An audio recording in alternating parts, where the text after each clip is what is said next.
Well, we are back, huh? We're back at the 9 Club, everybody. Let me tell you something, boys and girls, huh? We got a special guest.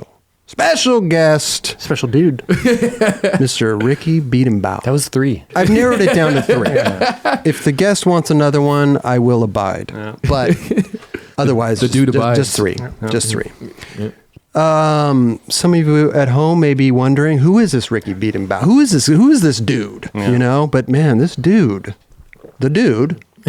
you know, is responsible for some of your favorite skate videos, man. 7-Year Glitch. Hell yeah. I don't know if some might not be favorite skate videos, but they are definitely skate about videos. It, man. A lot of 411 stuff. I'm sure Kelly will have a lot of questions for you. You know, definitely the Duffs video. Worked on the Duffs video. Kids are like, "What's Duffs?" Yeah, about 50% are tuned out already. Yeah. You know, pretty much. But just lost a lot of followers. No, but this is great. To me, I love the filmer, photographer, team manager episodes, because these are the episodes where people really get to have a look into the industry. You know, skaters are skaters, right? They fucking, you know, they go on tours, they get sponsored, they turn pro, right? Yeah. Filmers, photographers, bro, they have the stories that would never be told. They're in the trenches. You know what I mean? And some of them probably shouldn't be told. That's true. That's true. That's true. But thank you so much for coming by, Ricki. Of course. Man. This is amazing. This is a hot seat right here. It's a hot seat. I think you guys should probably put this thing on eBay, and there's been a lot of people that sit in this, like a lot of legends. Yeah. You know? But yeah, dude, thanks for coming by, bro. This is going to be great, man. This is you and Raj can get into some camera talk. You know, we'll talk about, like Raj said, in the trenches, filming all these fucking cats. You know, we were in the LBC a lot. Chad, Tim, Rob G, all that shit. Tender Mutants. Tender Mutants. Yeah, right. Yeah. Heel flip challenge, man. Now I gotta say something, bro. Okay, because when you walked in, you said, "Where the fuck were you at the heel flip challenge?" We talked about it on Tim's episode. We talked about it on Rob G's episode. I was not there. Of course. Because I was at home. But I turned on my Instagram, you know, turned on the stories. Oh, Kelly posted a story. He's down there already. That's right. On time. Doing the heel flip challenge. He didn't even call me. Yeah, but you knew, like, Chad said New Year's Eve. Rob said New Year's Eve. I know, but I didn't know. You can never count on Kelly to bring you anywhere. It's right. Yeah. I mean, I thought I'd get a text or a call like, "Yo, going down to LBC Heel Flip Challenge, bro. You want to go?" It was brutal this year, though. I mean, last year it was pretty gnarly. That was the hardest one we've ever done. It was. It lasted a good 6 hours of just heel flips, and then there was the police that showed up, and this kid wanted to fight me at Cherry Park, and Why do you want to fight you? Because there's this whole thing that it's like. No randoms. So no randoms means we don't want a bunch of random people coming in and doing heel flips. So you want to skate with the crew. After the cop situation happened, we moved to the actual park, where all the obstacles are, and people are kind of coming in, and this one kid comes in and tries to do a heel flip, and he's like, "I'm a rapper. I'm all no randoms." And he comes up and he's like, "I'm not a fucking random." I'm like, "Yeah, you are." He's like, "No, I'm not. I come here every day." I'm like, "Well, I'm talking about the heel flip challenge." I go, "It's an inside joke." He's like, "It's not fucking funny, bro." And I'm like, "Take it easy, dude. We're just having a good time." Right. So I was like, you know what? I'm out of here. Cause we had talked about going, driving somewhere to a different spot. Oh, okay. Gotcha. That wasn't as crowded. So because you had to relocate. Yeah. Which turned out to be a good thing because there wasn't any randoms. It was the core group of guys. That's what you want to do. Well, it's good that I didn't go because during that relocation, I probably would have just stayed on the 405 home. Oh, yeah, for sure. It wasn't too far from where the actual, it was a mile or two down the road, but. Well, sorry I missed it. Next year. Maybe I'll get the call. Yeah. I know that it was New Year's Eve. I know all, but it's nice to have a homie to roll with or something. Yeah, you should just have somebody on the show that's actually in the heel flip challenge that week of the heel flip challenge. Right. And then but Kelly's right there. You know what I'm saying? He doesn't fucking call me, bro. Just trying to help you out. I appreciate that, Ricki. Could have been like, "Hey guys, going down the Long Beach, want to come?" Yeah, you know what I'm saying? I would have. Didn't I ask you if you wanted to come, Roger? You walked out the door. I'm gonna guarantee you guys would not have come. Guaranteed. See? How do you know? Just assume. You know what they say about assuming? Makes an ass out of you and me. Thank you, Ricki. Thank you, Ricki. Listen, Kelly's, whatever, Kelly. Okay. Let's get into it, Ricki, man, because we got a lot to talk about, bro. I thought did you grow up in Florida, or because you said you grew up kind of near Jamie Thomas's zone? Yeah, I was born in Memphis, and then at 14, my mom decided to move to Florida. Oh, okay. I was living with my dad at the time. He had bought me a skateboard for Christmas that year. And my mom's like, I'm moving to Florida. I'm like, oh, that's a no-brainer. Dad, I'm out. Like, Oh, you were down with it. yeah, of course. Like beaches and, Sure. I'm thinking there's got to be rad skating there. So Okay, so you're already skating. not really. I mean, pushing and just kind of going down the hill. Okay. It was all new to me. And that was the summer of 86. So I started high school in Florida, and then I started skating. My older brother, he skated. And he progressed so much faster than me, like learned so much better. Like he was just a really quick learner, where I didn't know that there was a difference between goofy and regular. So when he would do something backside, it was frontside for me, which was harder. So I didn't understand, like, I'm all, why is this so hard for me to do? Right. You know? And then, I pushed with the same foot he pushed with, which means I pushed Mongo. But then I saw myself on video, like, pushing Mongo, and I was like, that is disgusting. Like, that is so wrong. Yeah. So I learned how to, push with my other foot. And this was like probably that same summer, Are you regular or goofy? I'm regular. And your brother's goofy. So you were trying to emulate him and the Exactly. Mongo. Yeah. Well, it's a good thing you recognized that Mongo wasn't the way to go. And I'll tell kids, like, if I'm walking my dog and I see a kid like pushing down the street, I'm like, push with your other foot. That's wrong. You're doing it wrong. Like push like your friend, Yelling at people. Yeah. This crazy old guy with his dogs. Right. Exactly. So now you're in Florida, 14 years old, skating. When did you pick up a camera? Did you not get good enough? I mean, what was your brother? No. My brother rolled his ankle really bad. Okay. This was like launch ramp days. So we would go to the beach, park a car, put a launch ramp, jump over the car or whatever. And Jump over the car? Damn. like launch over the car. Oh, wow. Really? Damn. Yeah, that's what That's what you did in the 80s. Yeah, that's what we did in the 80s. My bad. That's big. I mean, that's what the pros were doing in California. So we wanted to There be, you I wanted to go. be like Nodis. Like if I had a truck that had a roll bar on top of it, I would have board slid it, Like, That's amazing. but, yeah, he rolled his ankle really bad, and I just kept skating, and I got sponsored by a company in Georgia called Exile Skateboards. Okay. It was a small company out of Valdosta, and like, gosh, who rode? My buddy Pete Kelly rode for him. I want to say John Montesi might have ridden for him. Really?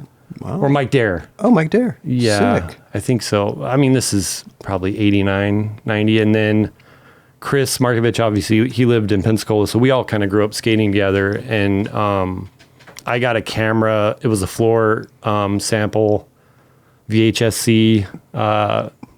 I think it was a JVC or something like that. Was that the one you put in the? Yeah, the adapter that you would put in your VCR. Oh, yeah. okay, yeah. That's So- right. Yeah. I got that, and I didn't have a fisheye. I didn't know how to even get a fisheye at the time. So Okay. I would watch these skate videos like Hocus Pocus and like the Life video and all that. And I'm like, how do they do this? Like, how come I can't do it? Sure. And like everything looks so much better on their, like in those videos, because they had their shutter speed up and they had a fisheye and it was beautifully sunny out and just everything looked great. Right. And I'm in Florida with this like janky VHS-C camera that's like On auto. Yeah, everything's auto. Like there's no like settings on it at all. And I would just film, Kris and all my friends, and in return they would film me. And I was trying to get sponsored by Blockhead, and I sent Dave Berthold a tape. I took everything from the small VHS-C cameras, VCR to VCR type of situation, Yeah. and edited a sponsor me tape. And I mean, obviously, I didn't get sponsored. You by didn't. Blockhead. VCR was But broken. he got the tape, because I went there, because I moved to California in 91, and went to the Blockhead house with Medi and Markovich. And I was like, hey, can I use the bathroom? And I was like, what are all these tapes? And Medi's like, oh, these are all like sponsor me tapes. I'm like, I wonder if he has mine. And we started rifling through them, and sure enough, it was there. Oh, Like, wow. Did he say if he even watched it? I didn't ask didn't- him. No, I would have asked him. I would have been like, you didn't pop Did you this put in? Did you put music to it? No. This is, I wasn't that tech. Like I couldn't do that. Like, how long was a sponsor me video? I want to say it was probably 2 Oh, minutes. that's a reasonable. Yeah. Yeah, it's reasonable time. Because I mean, Florida, there wasn't a whole lot to skate. There was we had like a park, you know, the YMCA let us basically build whatever we wanted. They're like, this is a section for you guys. You can build whatever you want. We'll supply all the wood. Like, you guys can, you know, build whatever. And we had contests there. And like, there was like, one of my claim to fame was I beat Jamie and Kris in a contest. And I was Jamie Thomas and Kris Markovich. yeah, I was like, yes. And then I tied with Jamie on another contest, and we like had to flip a coin. I told him, I'm like, dude, I never win coin tosses, so you're pretty much gonna. You tied and you flipped a coin for the winner? Yeah. Wow. Wait, who won the coin Jamie. toss? Oh, yeah. I never win coin tosses ever. No. Tails never fails. You ever hear that? No. No? I know the whole bet on black thing. That's what I do when I go to the casinos. But tails never fails. It's like the typical story that every filmer has. You know, it's like you just start off filming your friends, and then like Kris went pro, and he went pro for Dogtown in I want to say 90. Mm-hmm. And he ended up moving to California. My mom was like, hey, around 91, my mom was like, I'm going to move back to Tennessee. I'm just not making enough money. Oh.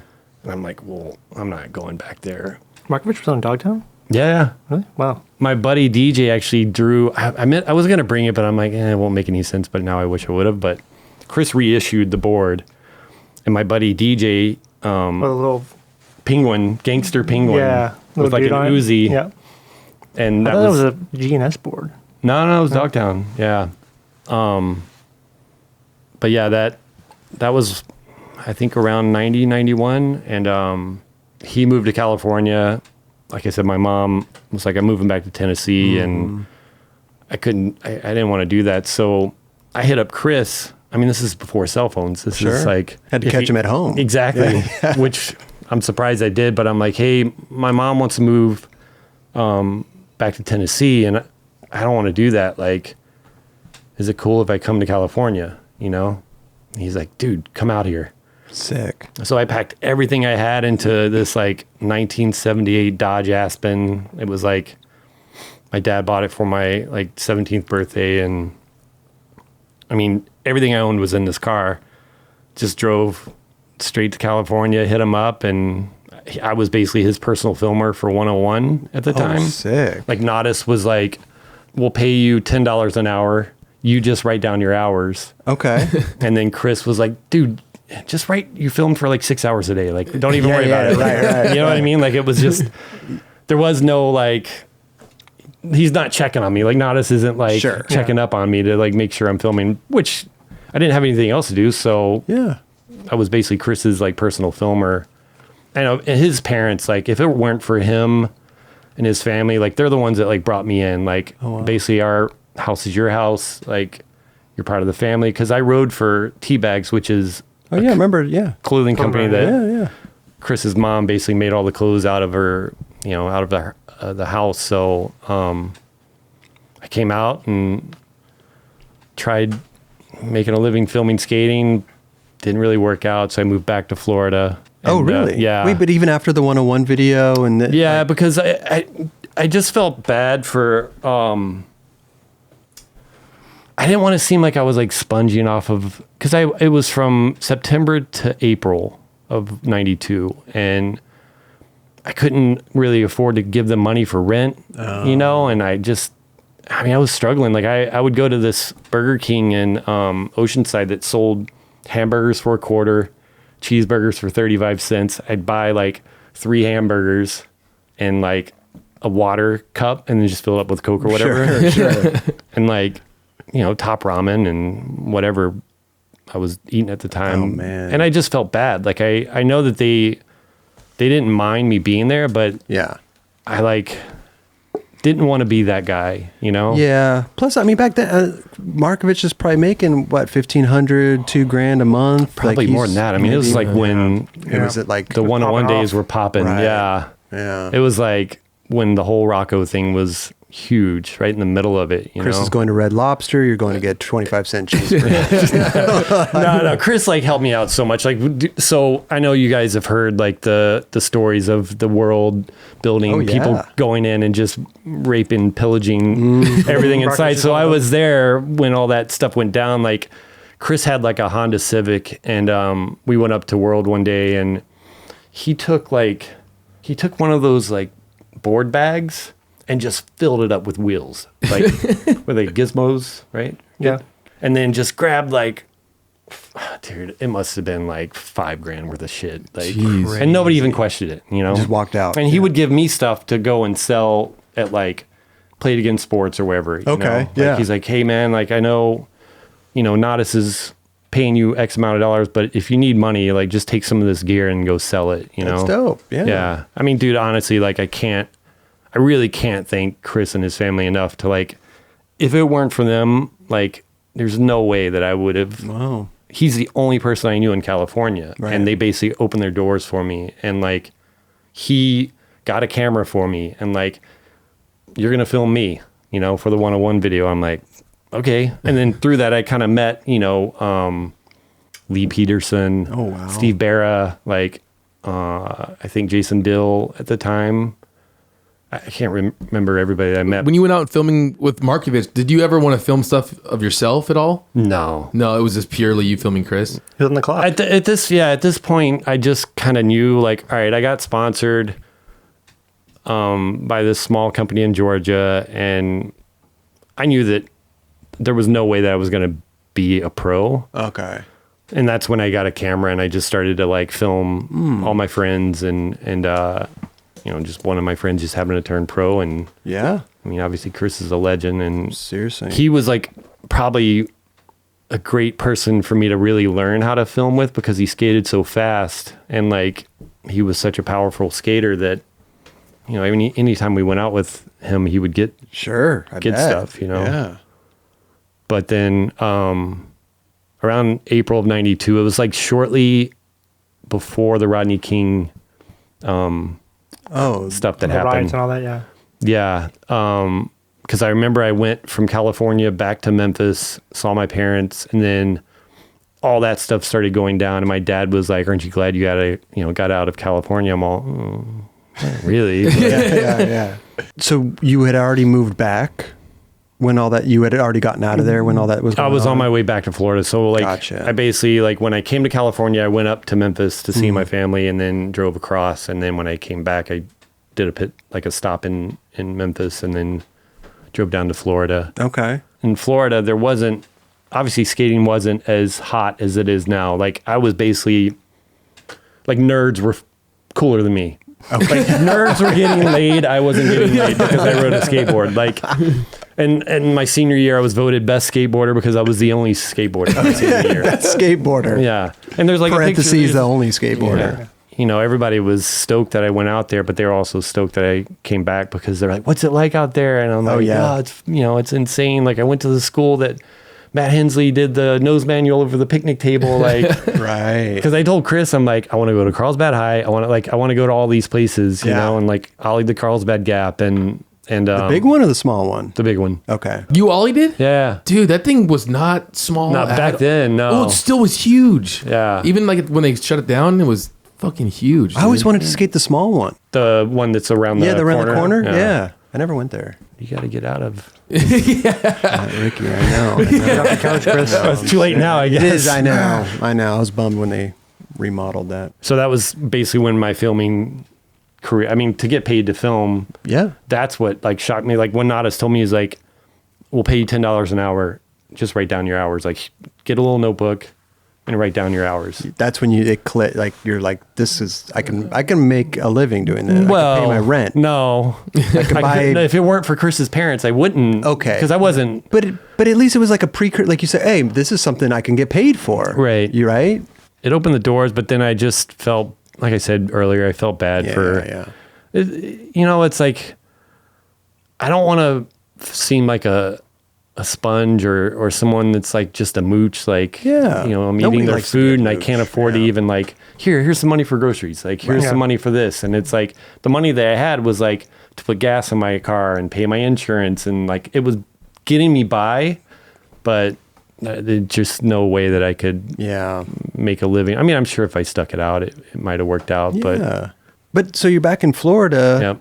Now, is there opportunities out there at this point? not to Just film. Filming your buddies. I'm just skating and Skating. filming. I got like right when I got back, a buddy of mine told me about a job that had opened up at Starter, like the company that has the sports yeah. brand, Yeah, the S and the the star with the The Yeah. hats and the jackets. Yeah. Exactly. So That's a cool brand. Hell yeah. yeah, and back then they were They were the world shit at that industries. point, Yeah, they were the Killing shit. it. Yeah. Yeah. So I got a job at a factory in Pensacola and basically just worked, a 9-to-5 job, like as a stocker. Like I would drive the cherry pickers, unload the stuff that the guys that pulled it off the 18-wheelers, and then I'd drive it and load it onto the shelves. And Gotcha. I did that for about 3 years. I just remember sitting like on my cherry picker, and I was watching this because at the factory they had these massive like screen printing machines. So when like the Cowboys won the Super Bowl, they would have one machine set up for the Cowboys and one machine set up for whoever. And then as soon as they won, it was like go time. Production. Like, yeah, exactly. Sure. So I remember seeing this like lady, she was probably in her 70s, and her job was basically to take 3 shirts and stuff them into this bag. Like air would blow up the bag, and then she'd stuff them in there and send them down the assembly line. And I just remember watching her do that, and I was like, this isn't what I'm supposed to be doing, man. Yeah. I'm making money, and I can like go out with my friends, I can drink beer and skate and like do everything that somebody in their, early 20s does. But I was like, this isn't what I'm supposed to be doing. And Yeah, you're cherry picking. Next thing you know, you're going to be putting those 3 shirts in there. Next thing you know, you're warehouse manager. next thing you know, I'm 80 years old and I'm like, still working in this factory. So Yeah, it's sure. like, I basically hit up Kris again and was like, hey man, I think I want to try to like do this filming thing again. Okay. He's like, come out. He's like, actually, I'm going to come to Florida and I'll drive back with you. Oh, like, wow. So you have somebody to like, ride with. But so what I told him, like, well, don't come out just yet. Let me fly out there and let me just kind of like see if I can find some work. Suss it out. Yeah. Because I think Kris was riding for Prime and Duffs, and I can't really remember who else he was riding for at the time, but this is where it gets good. Yeah. So and I'm sure, I think I've told you this story before, but I come out for 10 days to basically try to find work. Okay. I don't know how I'm going to find work other than like just filming Kris, I get to California, Kris isn't there, but he tells me, he's like, hey, you can get the keys to my car and just go over to my friend Jeff's house. So I'm like, okay, I don't know Jeff, but it's cool. Why not? Right. Yeah, why not? So I end up partying with these guys for a little bit. And one of them was like, it was like the second day I was there, and it was the middle of the afternoon, and one of them was like, hey, do you want to take some acid?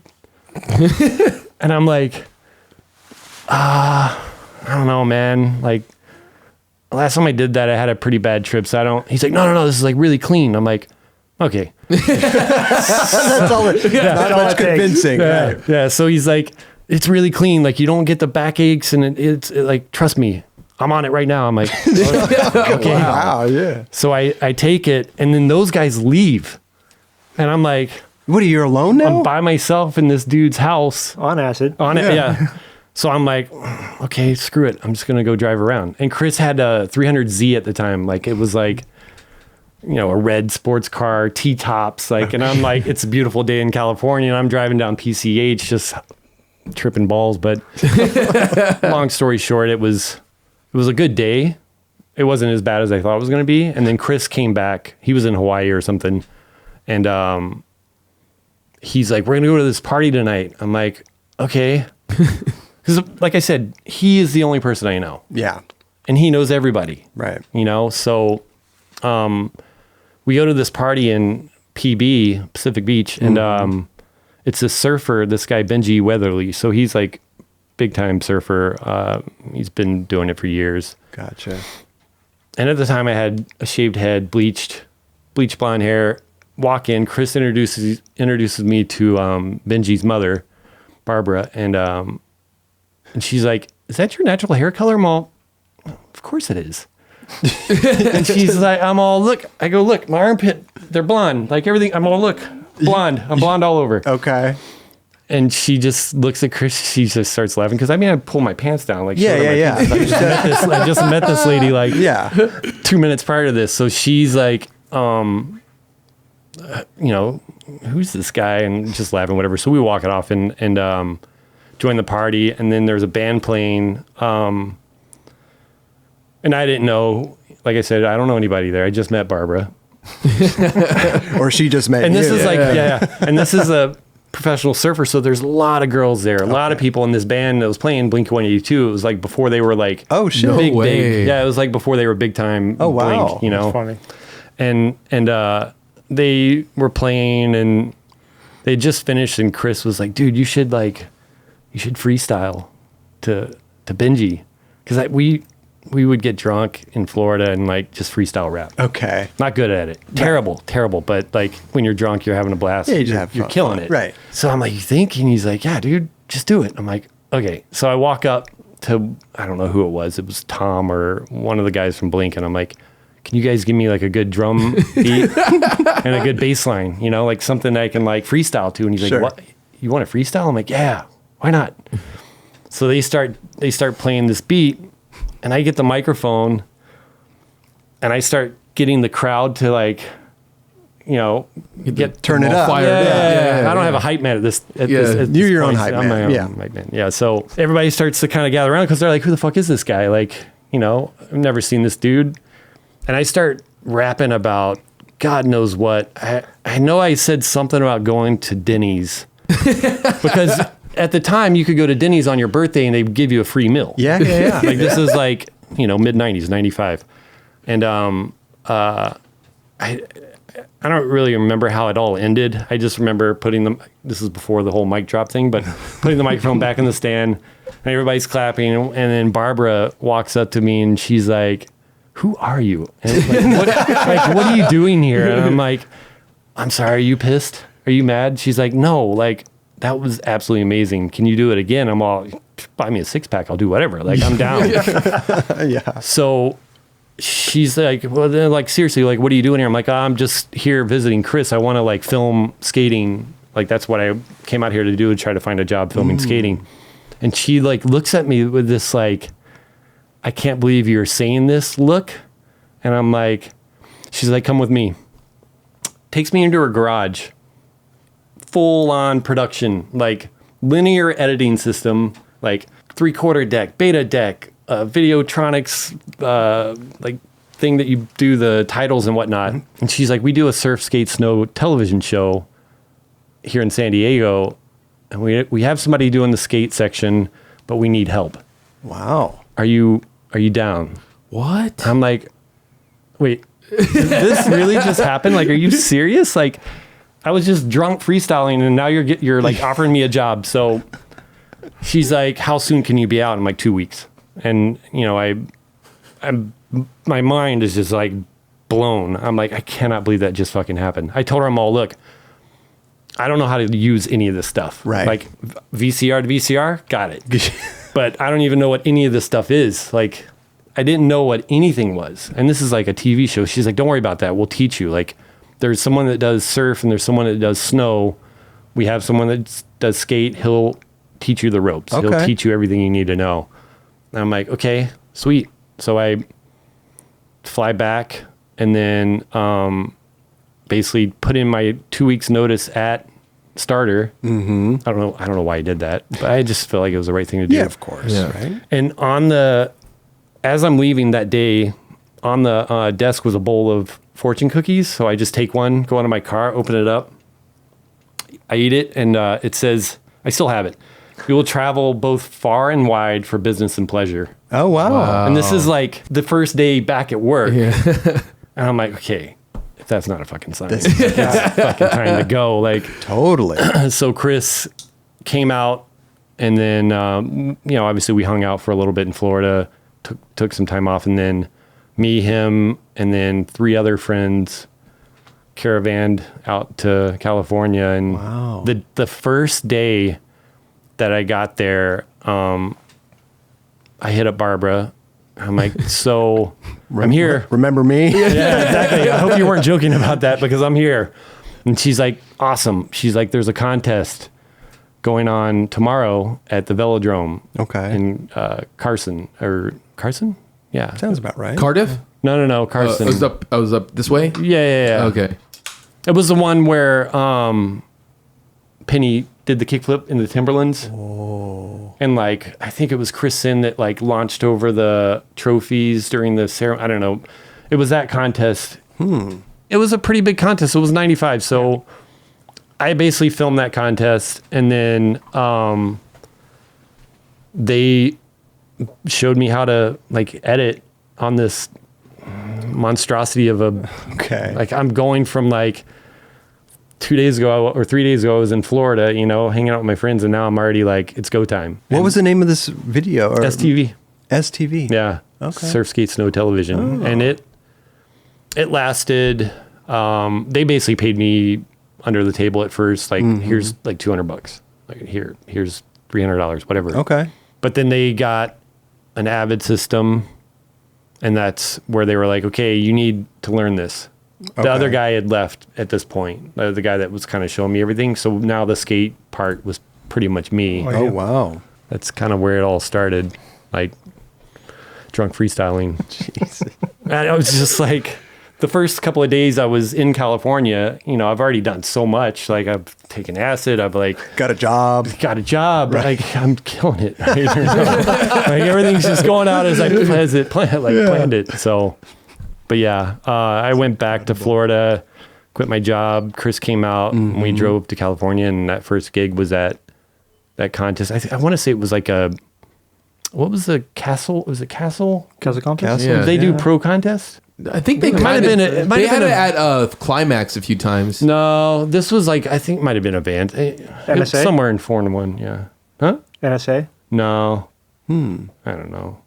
Look it up, kids. It's it's like issue 23 or 22 or Go something. Google it. Yeah. But so how long were you at the Skate TV or Skate STV? Yeah, it got big, and then we actually got paychecks. So it kind of progressed into that, and then that's around the time that I actually drove out in an 84 Crown Vic, which kind of looks like a cop car. Yeah. That car was, it basically lasted the drive. Then once I got out there, I had to sell it. Oh, shit. Chris's mom told me that I could buy her Integra because she didn't like it because it didn't have like air conditioning. So I got a loan, bought that car, and then eventually got the VX3, which is that camera. Yeah. It's a hell of a fisheye on there. Yeah. I don't know if that's a fisheye. Is it the same type of camera? Wait. It was before the VX. So that was like what they filmed like Mouse in and stuff like that. Probably. Yeah. Yeah. High 8 stuff? Yeah. Okay. It was the camera before the VX1. That's why it looks so much like the VX1000. Yeah, it does. That thing put me in debt for like, because I was paying the bare minimum of like $20 a month for 16 years or whatever, like the rest of your life. Like, but, so I was doing that, and then Chris introduced me to this guy, Ozzy Alvarez, who he's a skater. He had a company called Human Skateboards, that was like distributed through, I can't remember the name of the distribution, but they did wakeboards, skateboards. Andy McDonald rode for them. Yeah. They had the ramp that he talked about in his 9 Club. Yeah. That was at the distribution place. So I started hanging out with Ozzy, and then he needed someone to film. So I would film the guys on Human, like Andy and Ozzy and Tommy Bojanic and Dennis Vieira. Dennis Vieira. And then I also would do side gigs. Like I helped Preston, my getter, edit his first video. Oh, wow. Justice? Yeah. So at night, during the day, I would like edit for STV or film for STV or whatever. And then at night, I would kind of like work with Preston or whoever. Oh, wow. On like a little side hustle, Okay. I guess. Sure. But so at the time, I was working for Human, kind of working for STV, like helping them out, and then doing a little side hustle as well. And then I still wasn't really making enough money. I mean, I was, but I wasn't. But was still living with Kris, and then same thing happened again. I was like, dude, I feel so bad. Like I feel I need to be on my own. Right. You know, I need to be Paying rent. Yeah, exactly. Yeah. And I would give Beverly, Chris's mom, I would give her rent whenever I could, and it wasn't a whole lot, but it was like whatever I could give her. It was something, yeah. yeah. And eventually I moved out and moved in with Dennis, Vieira, and Kane Gale, and Richard Angelides, Wow. Jason Maxwell. They all had a house in Cardiff. And that fucking house. Dude, I was only there for like a month, and it was a skate house of skate house. It was, I heard so many crazy stories of shit that they would do to like Richard, and just like, they would like shit on a plate, unscrew the vent where the air blows out. Cause it was central air, central heat. Wow. Put the plate up there, screw the panels back on. Oh. And then one time they took, I want to Turn say the heat on. Yeah, exactly. Jeez. Blast it. But it would stink up the whole house. Yeah, like, of course. So Playing the joke on yourself now. yeah, exactly. Like there was always some Pranks sort of and- shenanigans. yeah. So it started to get kind of hectic. And like I said, I was only there for a month. And I told Dennis was living in the garage. There was so many of us there. Like Jason Shelton, I think, lived there. Angelides King. How many rooms were there? I know. I think 4. Oh, Because I wow. had my own room. Because I was like, dude, I need my own room. Like, I can't, like, No shit I'll in the pay. bins. Yeah. So Dennis and I ended up getting a place together in San Diego because it was closer to Human. Okay. And I just worked for Human. They put me basically on, like, I don't know if it's salary, but they, would cut me a check whenever they could. Oh, wow. We'll pay you whenever we can. Yeah. Just keep working. Yeah. But I didn't care. Like, it's better than a 9 to 5 in Florida at a warehouse. As long as you could pay your rent. Yeah, exactly. Yeah. I'm guessing Duffs is next. Yeah. Was that the one that it was like the high school pictures? Mm-hmm. Yeah. Wonder Years. Wonder Years. Yeah, That's right. Yeah. Yeah, I started working at Duffs as like kind of their team manager, filmer, editor guy. And at the same time, like STV is still around, so I can still use their facilities to edit. Oh. Like we did this video called The Drunk Tour. Okay. 97. I met Steve-O. That's where the infamous like flip that Markovich Backflip, blows, fucking burns fireball. his face Yeah. off. Like, Oh, shit. It's been in God knows how many videos, which I'm still a little bummed getting about. paid for? Nope. Oh, God. Because he asked me like after it happened, he's like, Steve, I was just giving that footage away. dude, it was on Howard Stern. I was like, come on, man. Like he I saw him at the trade show after the tour. He was like, hey, is there any way I can get like that footage? Yeah. Because I want to use it, because he made sponsor me tapes basically of him doing the crazy shit. Yeah.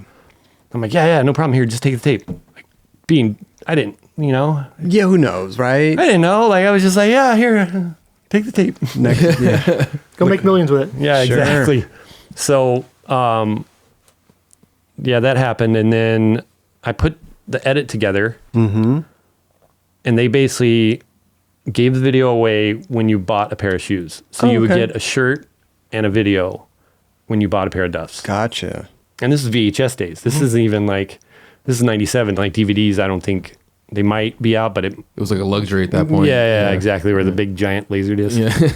That video comes out, and then all shit breaks loose because I used in the credits, I used a Budweiser theme song. Because back then you didn't get the rights to Sure, music. you just went for it. Yeah. And, there is all these shenanigans, like Kris doing some crazy shit in Atlanta, hucking stuff off of like a 30th floor balcony, like all kinds of shenanigans. And then the whole Steve-O thing where he burns his face off. And if you really think about that, that's pretty funny sounding. Yeah. So the video ends up being on the news in somewhere in like Oklahoma or something. It's like the top story because we were promoting like being drunk and doing bad things, throwing chairs off of balconies and like hucking glass bottles across, like doing all kinds of I mean, this is... You wonder how the news even gets a hold. I mean, it must be like a Because parent no, watches yeah. it. And then Shoes.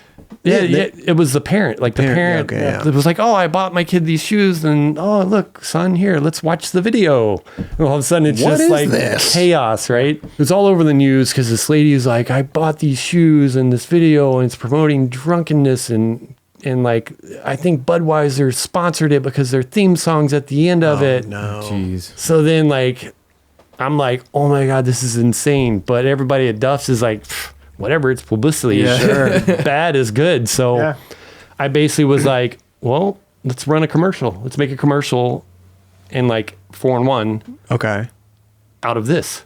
Let's use what they did and promote the video with this commercial. Like, Yeah. No repercussion I from don't- Duffs no, I when using the don't- Budweiser and the whole Budweiser- Already, probably.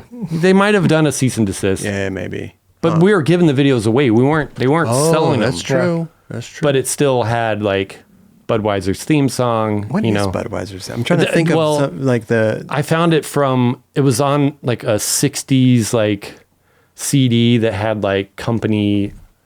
So it was like, It's like their jingle. Yeah, like from the exactly. but I'm trying to think what the hell that but it was from the 60s, so it's totally different. Oh, they had the frog for a while, didn't they? Yeah. They had a lot of things. Yeah. But on that trip, this is one story that, dude, I will never forget this moment because it broke my heart. We were at Skater Island. We were leaving, which is a skate park. I don't think it's still around. Yeah, right? it was in Rhode Island. Yeah. We were packing the van up the day before we did the demo, went out that night, cut loose. Next day, Kris wanted to do this ollie that he had seen when we first got there. And it was basically like a 2-story house, and the top of it was like a balcony. And then it dropped down a stair, like 4 feet. And then, so basically you walk upstairs and then you turn left and then you go up a step. So down a stair, 4 feet, a railing, Okay. and then, a 1-story drop. Oh, wow. But there was a delivery truck backed up. So you could land on top of the delivery truck and then ollie off the front Oh, yeah. of the okay. truck. So Lance is shooting a photo. I'm filming with that. Yeah. And film it, whatever. Kris does it first or second try.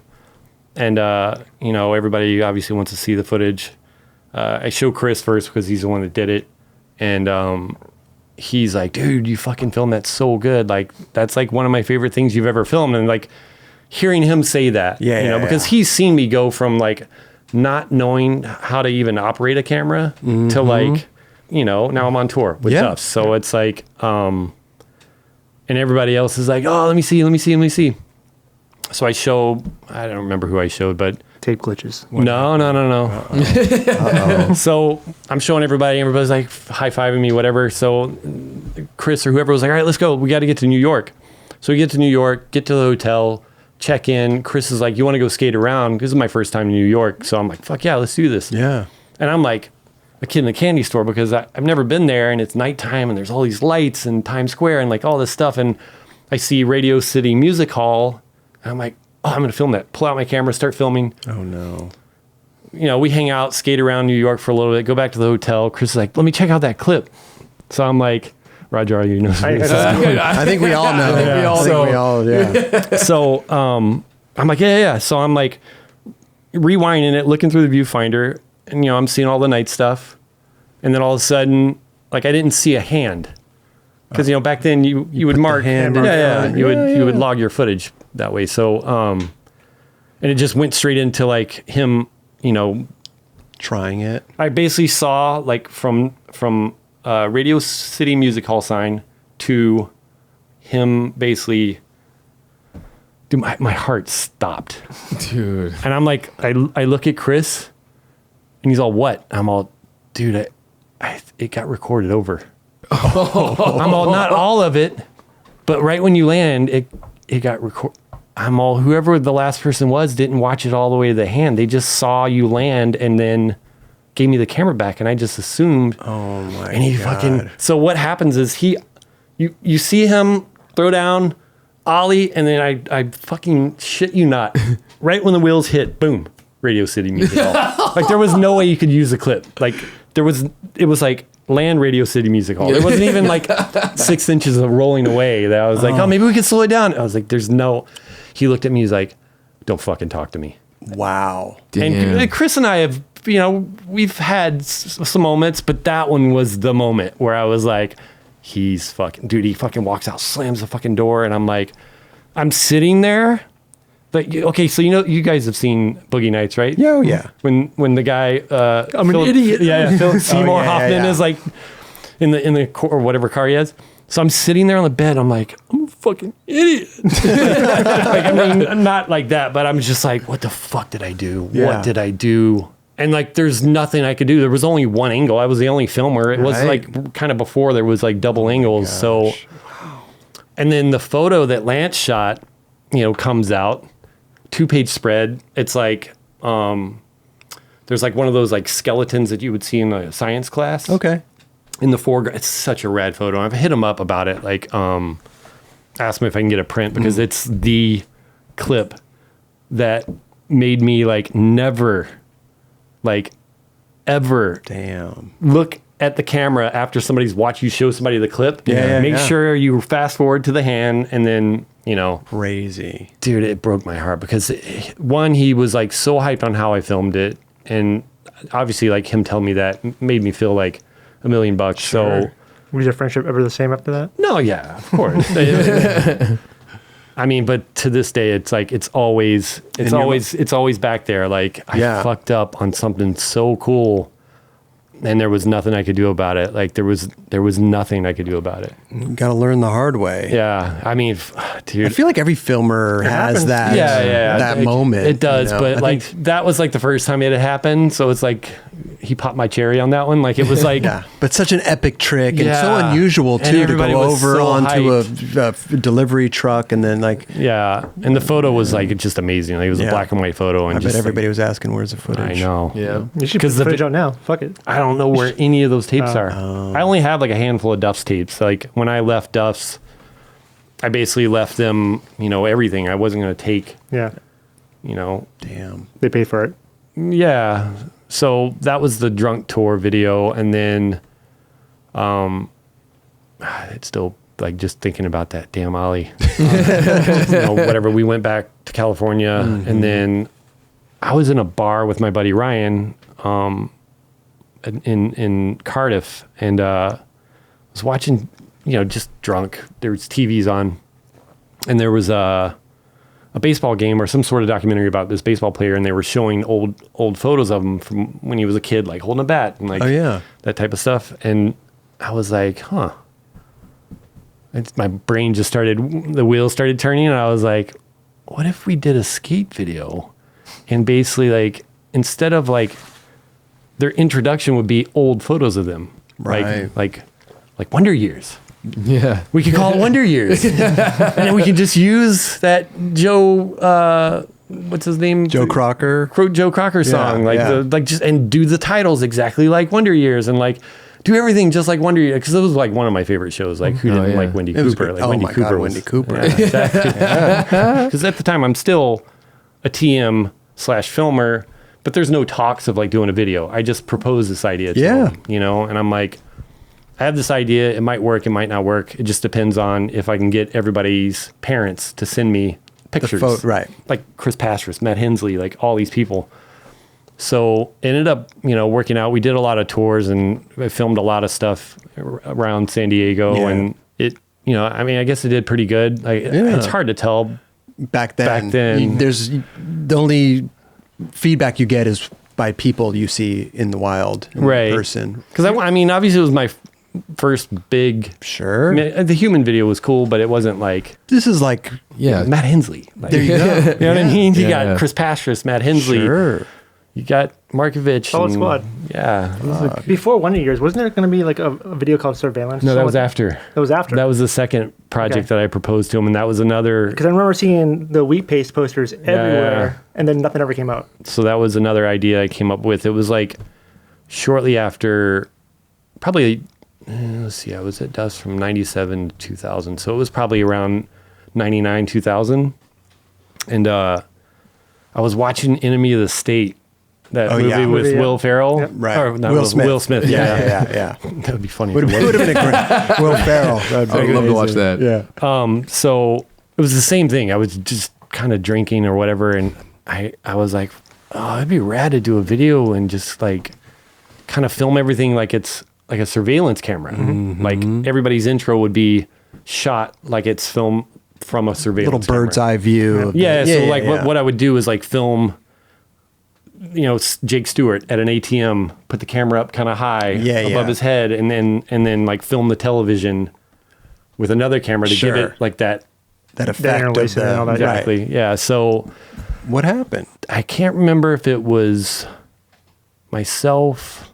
I know Mike Nelson was art director at the time. He came up with this poster, and I told him, I'm like, I want to because Shepherd Ferry was doing the whole like obey thing, and I was like, it's free advertisement. Let's do Yeah. this, but let's not put anything that relates to Duffs on it. It just says surveillance. It's a screen grab from what I was saying. Like I filmed the television. Went out and filmed a surveillance camera on the corner of a building. Okay. And then I filmed the television. And then they took a screen grab of that and made a poster out of it. Okay. And it said surveillance 24/7, 365, and then the infinity logo. But it didn't say anything about Duffs. It didn't say anything about a video. It didn't say Gotcha. anything. So I would like go out to like Carlsbad High around those areas, and we paste them up on electrical boxes. I'd go down to like Osiris shoes, and like I knew where they They would were everywhere. Yeah, I'd put them up around DC. I'd put them up around Osiris, and then like during the trade show in Long Beach, I'd go out at night. We paste them up, and then my buddy Ryan and my other friend August, they would go out with me on these missions. But my buddy Ryan was fucking nuts, dude. In Solana Beach, there's a pizza port. He fucking climbed up at like 9 o'clock at night, a billboard. Okay. Oh. Like he's like fucking up there. It's not one of those billboards that's like 20 feet off the ground. It's like fucking up there, and there's lights, and he's like fucking wheat pasting these like surveillance posters on this billboard. And then I was like, okay, I want to do that. So then I found another billboard in Cardiff that was like in the water. And then we put up like covered the whole billboard with like surveillance posters. So word started to kind of get out that we were working on something. Yeah. But they didn't know what it was. Okay. And then one night I was putting some up in like the Carlsbad area, and this cop pulls me over because I didn't use my turn signal. And this is when I had my Integra. Front seat is a big 5-gallon bucket of like wheat paste. Right. Back seat's posters. And they're like, Gosh. flashing the light in, like, what are you doing? You know why we pulled you over? I'm like, I have no clue. And they're like, well, you didn't use your signal. I'm like, really? Like, girl, what's this? I'm like, it's like just posters I'm putting up. They're all, what does it mean? I just think the government watches us too much. I feel like everywhere you look, there's a camera and somebody's watching you and this and that. And it's like my way of kind of, saying, hey, you're being watched. Right. Somebody's probably watching us right now. Okay. He's like, is that a bad thing? I'm all, it probably isn't, but at the same time, like, I don't know. I'm just doing it. Yeah. He's like, you might want to get permission from the city. Like, Oh, so he didn't even. no, dude. Oh, I thought- he was like, go do your thing. Just if you're gonna put them on electrical boxes, like get permission. Get permi- I'm all, okay. yeah, fucking right. I'm not doing that. Like, so I had this whole concept, right? Sure. And that's the hardest part about making a video is, to me, it's like coming up with an idea that nobody else has done. Yeah. And like having it all kind of have this theme. Feel. Yeah, exactly. Yeah, like theme yeah, to of it. So course.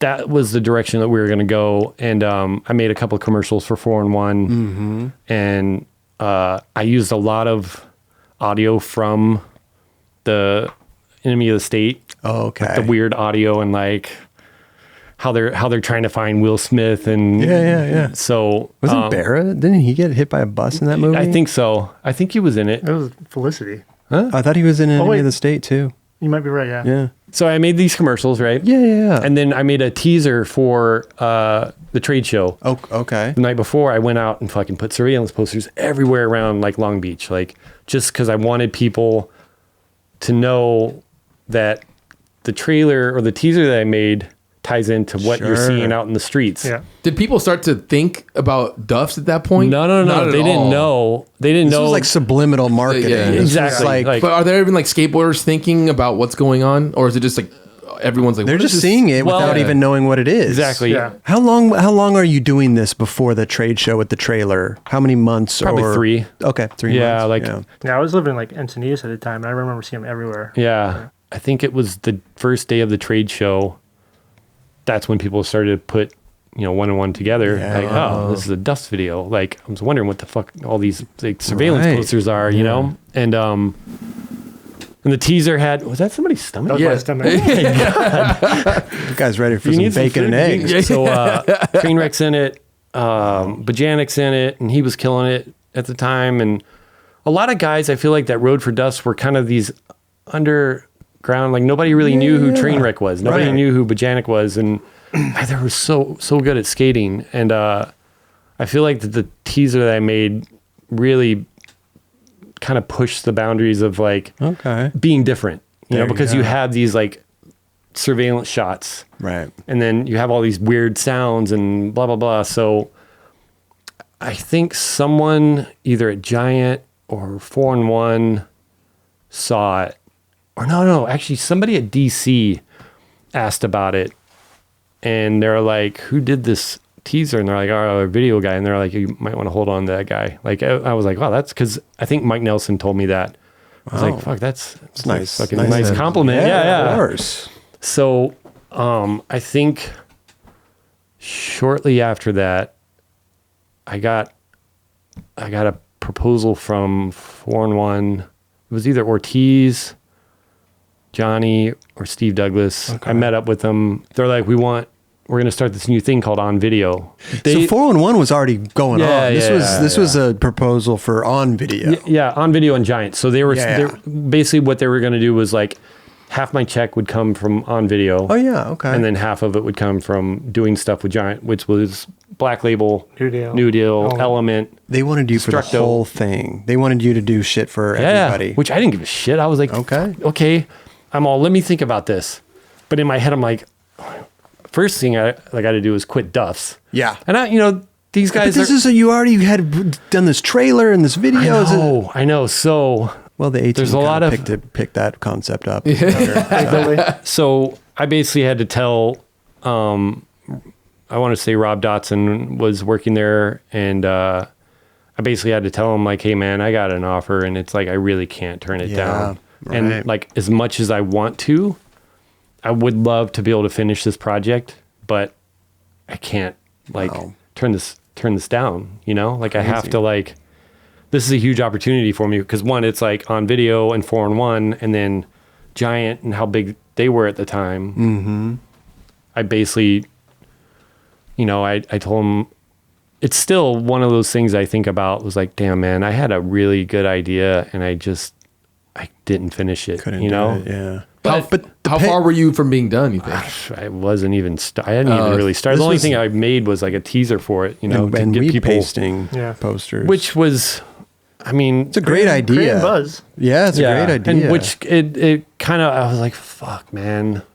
Should I just like tell them that I'm going to finish this project and then I'll come on board? Right. But then I'm like, I don't want to blow this opportunity because they could hire somebody else. Absolutely. And this is a huge opportunity because like On Video was, nobody had done anything like that at the time. So, a 4-in-1 had already established itself. And So you're already going into a good place. right. Yeah. So, I broke the news and Money was better. yeah. Yeah. Not that Duffs was paying me great. Like, I mean, Right. I wasn't living on Struggle Street anymore. Like, I wasn't like going to Burger King and getting 25 cents Sure. hamburgers. Like, I was actually like able to go You were making to, a like, living Chick-fil-A now. Yeah. Oh, Chick-fil-A's good. Yeah. Some So nuggets. that was like 2000 that I started working for them. And then, from March of 2000 until about July, I think I was home maybe like 2.5 weeks. Like Damn. I told like Ortiz and Kirk and Kingman. Mm-hmm. I told them like, I am down to go wherever you want to send me. Like, so I went to Tampa to film the Tampa contest for 4-in-1, because I kind of dabbled a little bit in 4-in-1 Sure. on video. Like there was a lot They of wanted you for everything, like Exactly. you're saying. Yeah. So I went to Tampa, and then Duffs was doing, this is 2 weeks after I left Duffs. Okay. Duffs was doing like a little trip. So I called Kingman. I'm like, hey man, they kind of want me to go on this trip. Is that cool if I go on this Duffs trip? You know, it's for like a week. He's like, yeah, it's fine. I get it. So about halfway through the trip, I get another call from Kingman. He's like, hey, you're going to Japan. Your flight's tomorrow. So What? Oh, not only did you left him hanging once, but now yeah, I'm just like, sorry guys, I got to go. So that night or that day, they drove me back to Tampa, and then hotel, flew out the next morning, flew into Orange County, didn't even like go home, stayed the night in a hotel in Costa Mesa, and then flew straight to Japan wow. with the Element guys. And Kris at the time was still writing for Element. And then it was like Billy Pepper, Donnie, Reese, Kenny, Tosh, myself, Ortiz. Damn. It was It's a good crew. good crew. So get to Japan, never been there before. Like at this point, I've only been on US trips and then a random trip to Portugal with Duffs. It was like Jason Ellis, Chris Pastras, and Lambert. Okay. So I told the guys at Giant and 4-in-1, I was like, dude, I will go anywhere. Right. I got nothing holding me back. Like I don't have a girlfriend. I don't have a dog. I don't have kids. I don't have anything. Like I'm down. And I went to Puerto Rico on my birthday with Ryan Johnson's VTAC. That was like a 4-day trip, and then got back, and then I went to Canada for the Canada contest. They just had Slam you, City Jam? Yeah. They had So you got just- back from that and went to Europe with all the Australians like Barty, Brett Margaritas, Dustin Dolan, Mumford, like, and Skin was the photographer. So I was the only American on the trip and the only filmer. And that's where the nickname, the dude, came from. Oh, because really? Oh. It was either Barty or might have been, I can't remember exactly who gave me the nickname, but I just said dude like every other fucking word. Like I remember we stopped at a gas station somewhere in France, and I got this magazine which I thought was like a, you know, fucking dirty magazine, whatever. Like back when that's what you did. Like Yeah. I freaking get in the van, and I, you know, it had like The plastic, plastic. yeah, Sure. banning everything. I open it up. I'm all, dude, I bought a dude magazine. Like, it was a full, like, I was like, no. fuck, are you serious? Like, because all I saw was like, this is where all the dirty magazines Yeah, are. and yeah, I'm you- just going to grab one. Like, Oh, no. But you couldn't see what was on the cover. I just picked one up. So, like I said, girl. I don't remember who it was, but somebody's like, you say fucking dude so much. And then here you go, buy a dude magazine. Yeah, and I think that's where it kind of like, that's where the nickname kind of stuck, was on that trip, because at the time the New Deal video hadn't even really been talked about. Okay. But shortly after that trip is when Kingman was like, hey, we want you to do a video for New Deal. It's been a while since we've done one.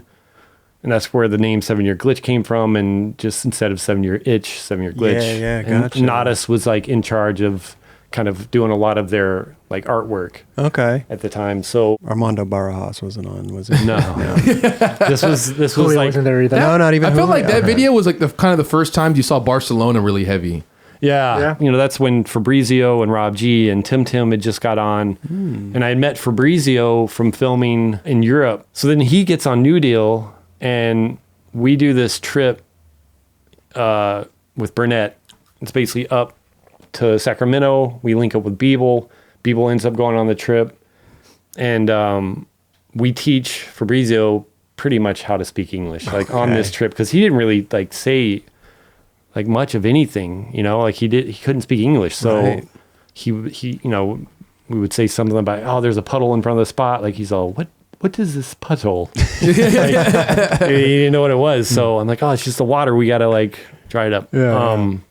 that trip, that's when the New Deal video kind of started. Okay. Like, which there wasn't really like a concept yet. Like with the Duffs videos, like I had this whole idea, like, but then I was like, what the fuck are we gonna name this video? And I was like, how long has it been since the last video? And like 7 years. I'm all 7 year itch, 7 year glitch. Like, I don't know, like it might work, but there wasn't like any sort of game plan. It was just like, let's film for this video. Because it's been a long time since Right. We'll come up with something later. Yeah.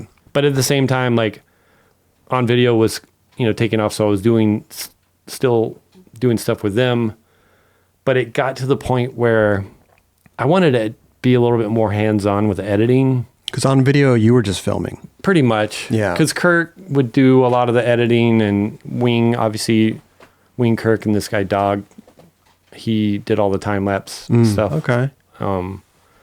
And I told Ortiz, I'm like, hey man, I love on video, but I'm only filming and I haven't really done any editing. I want to kind of have a well-balanced thing. So he's like, well, if you want to work at 4-in-1, we can get you on board. And I'm like, I'm down. But I would still want to do stuff with on video, but my main focus is 4-in-1 now. This is after 7 Year Glitch. No, it's during. Yeah, I'm still dude, 7 Year Glitch was like a 2-year project. Gotcha.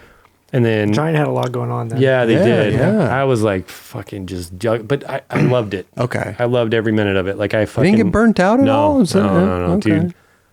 It was a dream come true. Like this is like dream job. Right. Like I don't want to do anything that's going to jeopardize this job, and I'm willing to work my ass off to like prove to them that I'm like down. Yeah. I'm in it, Not only are you like just going on giant trips, you're also going on like Yeah. other companies' Yeah, trips. exactly. Which is rad. rad. Super and 4-on-1 sick. or whatever else. Yeah. Yeah, so you're not like tied down to one team. It's like Exactly. I'm going out with the America, or I'm like traveling with like Billabong guys, or I'm like Yeah, you came on an audio trip Quicksilver. once. Exactly, Yeah. audio trip. So at the time, I'm working on 4-in-1. I'm working on 7 Year Glitch. It was about 3 months prior to the video coming out. Okay. It was December. I'll never forget it because I didn't get to go home for Christmas. I usually go home for Christmas to visit my family. Sure. And my girlfriend had kind of just broken up with me because I was so focused on getting this video done and making it the best I could do. Takes a lot of time, a lot of effort, a lot yeah. of sacrifice. So in December, Kingman calls me and he's like, hey, cruise up to Giant. We need to talk to you about something. I'm like, okay. Thinking, all right, they're probably just want to talk about the video, which they did. So they're like, hey, so here's the deal. We're not going to go through with this, with New Deal video. We're going to basically like can the project, but we're going to start something new. Like we're going to do this thing, like a new board brand called Populous. Yeah. So we're going to like basically, these are the guys that are going to write for it. And we're going to kind of start focusing on that. And I fucking was like, are you fucking serious? Like I seriously almost had a mental breakdown. Because I'm talking 2 years of my life dedicated to like, this is the longest I've ever worked on a project, you know? And like, this is the most work I've ever put into a project. And not that it was almost like losing a relationship too during the process. No, you I know? did. Yeah. Oh, lost you did. it. Lost. Yeah, I didn't get to go home for Christmas. I lost my girlfriend, whatever. By no means it wasn't anything on the scale of like what Girl was doing or even what Audio did with their video. You know, when that video came out, I was like, what the fuck? That video was Holy nuts. shit. Yeah, like yeah. I was blown away. Like just all the stuff that Jose did, like Jose and Understringer. yeah. Like, so I'm losing my shit in this room with all these guys that are telling me that's going to be fine. We're going to like start this new thing, blah, blah, blah. I'm like, that's not going to bring back the fucking past 2 years that I like have just dedicated everything to it. Thrown away a lot. So I lost my shit and I was like, I can't even deal with this right now. So I left. I fucking left. I got in my car and I'm not even kidding you. I was crying. I was crying. Yeah. Driving back to my house. Like, cause I was like, I cannot believe this is happening. Like I'm by myself. I'm in my car, like talking out loud. And, I get a call and they're like, hey, come back. We're going to put the video out. Okay. Yeah. So I think my meltdown kind of like changed their mind. They had to have seen it in my eyes, like that. It was just like, well, weren't devastated. some of the other riders too? Like they wanted to fight for that video. Yeah, as well, yeah. Like those guys had my back. Like obviously because they put in just as much blood, sweat, and tears as I did. Like if not more, they're the ones that are getting broken off. I'm just pushing a button. Like, so the video comes out, and then I think it was probably like we did one tour after that. Okay. And to promote the video, and then it basically just... That was it? Yeah, it went under. And then I basically still did stuff for Giant, but now my main focus was 4-in-1. Gotcha. Like I just worked at 4-in-1. How long did you work at 401 for? 8 years. 8 years? Yeah. Wow. What issue was it? What issue did you end at? The last one? The last one. What was the last one? I think... Nobody can remember this last issue. What was it? No, I have the actual... Dude. They started numbering them all weird. Yeah, like 13-1, 13-2. Yeah. Why? Well, as soon as... Obviously, like YouTube had a huge effect on videos. Of course. And a lot of companies didn't want to like put money and time into a video if some kid was just going to rip it and put it on YouTube, and then you're not getting your money back. Totally. So right when 4-in-1 noticed that, and at the time 4-in-1 was kind of, I don't want to say it was hated on, but a lot of the bigger pros had already like been there, done that with them. Moved on. Yeah. Right. They're coming out with videos every other month, and it's a lot of content. It's a lot of like leftover content. Sure. Because guys are like, just give it to 4-in-1. Yeah. So we started to basically give the videos away for free. And when that happened, I was like, dude, that's not good. Yeah. Like, this ain't going to last long. And then I was like, you know what? I think I feel like I need to start, and I need to work on a reel. I just feel like this ship is sinking. This is not going to go. My buddy Ryan, Colin left to work for DVS. My buddy Ryan, who I work with now, he left. You could feel it. Yeah. And when you get that like gut feeling. Right. So I went on a motorcycle trip for a week, and then 4-in-1 was also sold to Wasserman. Yeah. Oh, yeah. That's right. Yeah. 4-in-1 got kind of too big for the britches. Sure. Because they were doing videos with like 4-in-1 surf, 4-in-1 BMX, 4-in-1 snow. Like, and I feel like that was spread thin. Yeah. And it was kind of like it was like a lot of content. And then I think that kind of put a sour taste in a lot of skateboarders. Sure. When they were like, what is this BMX? What is 4-in-1 this? BMX. Yeah. Like, this is our shit. Yeah. Now Exactly. this BMXer's getting a dun-da-da. Exactly. Yeah. Do they have the same theme song? Yeah. Oh, yeah. No way. Yeah, and all of them. I never watched one of them, so yeah. Surfer just got a dun-da-da. Dun, dun, dun, dun, dun. Yeah. This girl calls. I had an edit bay. There was 3 edit bays, and this girl calls my edit bay, and she's like, "Hey, this is so and so. I don't remember the guy's name. Wants to come and let's call him Bob. Okay, Bob. He wants to talk to you." I'm like, "Okay."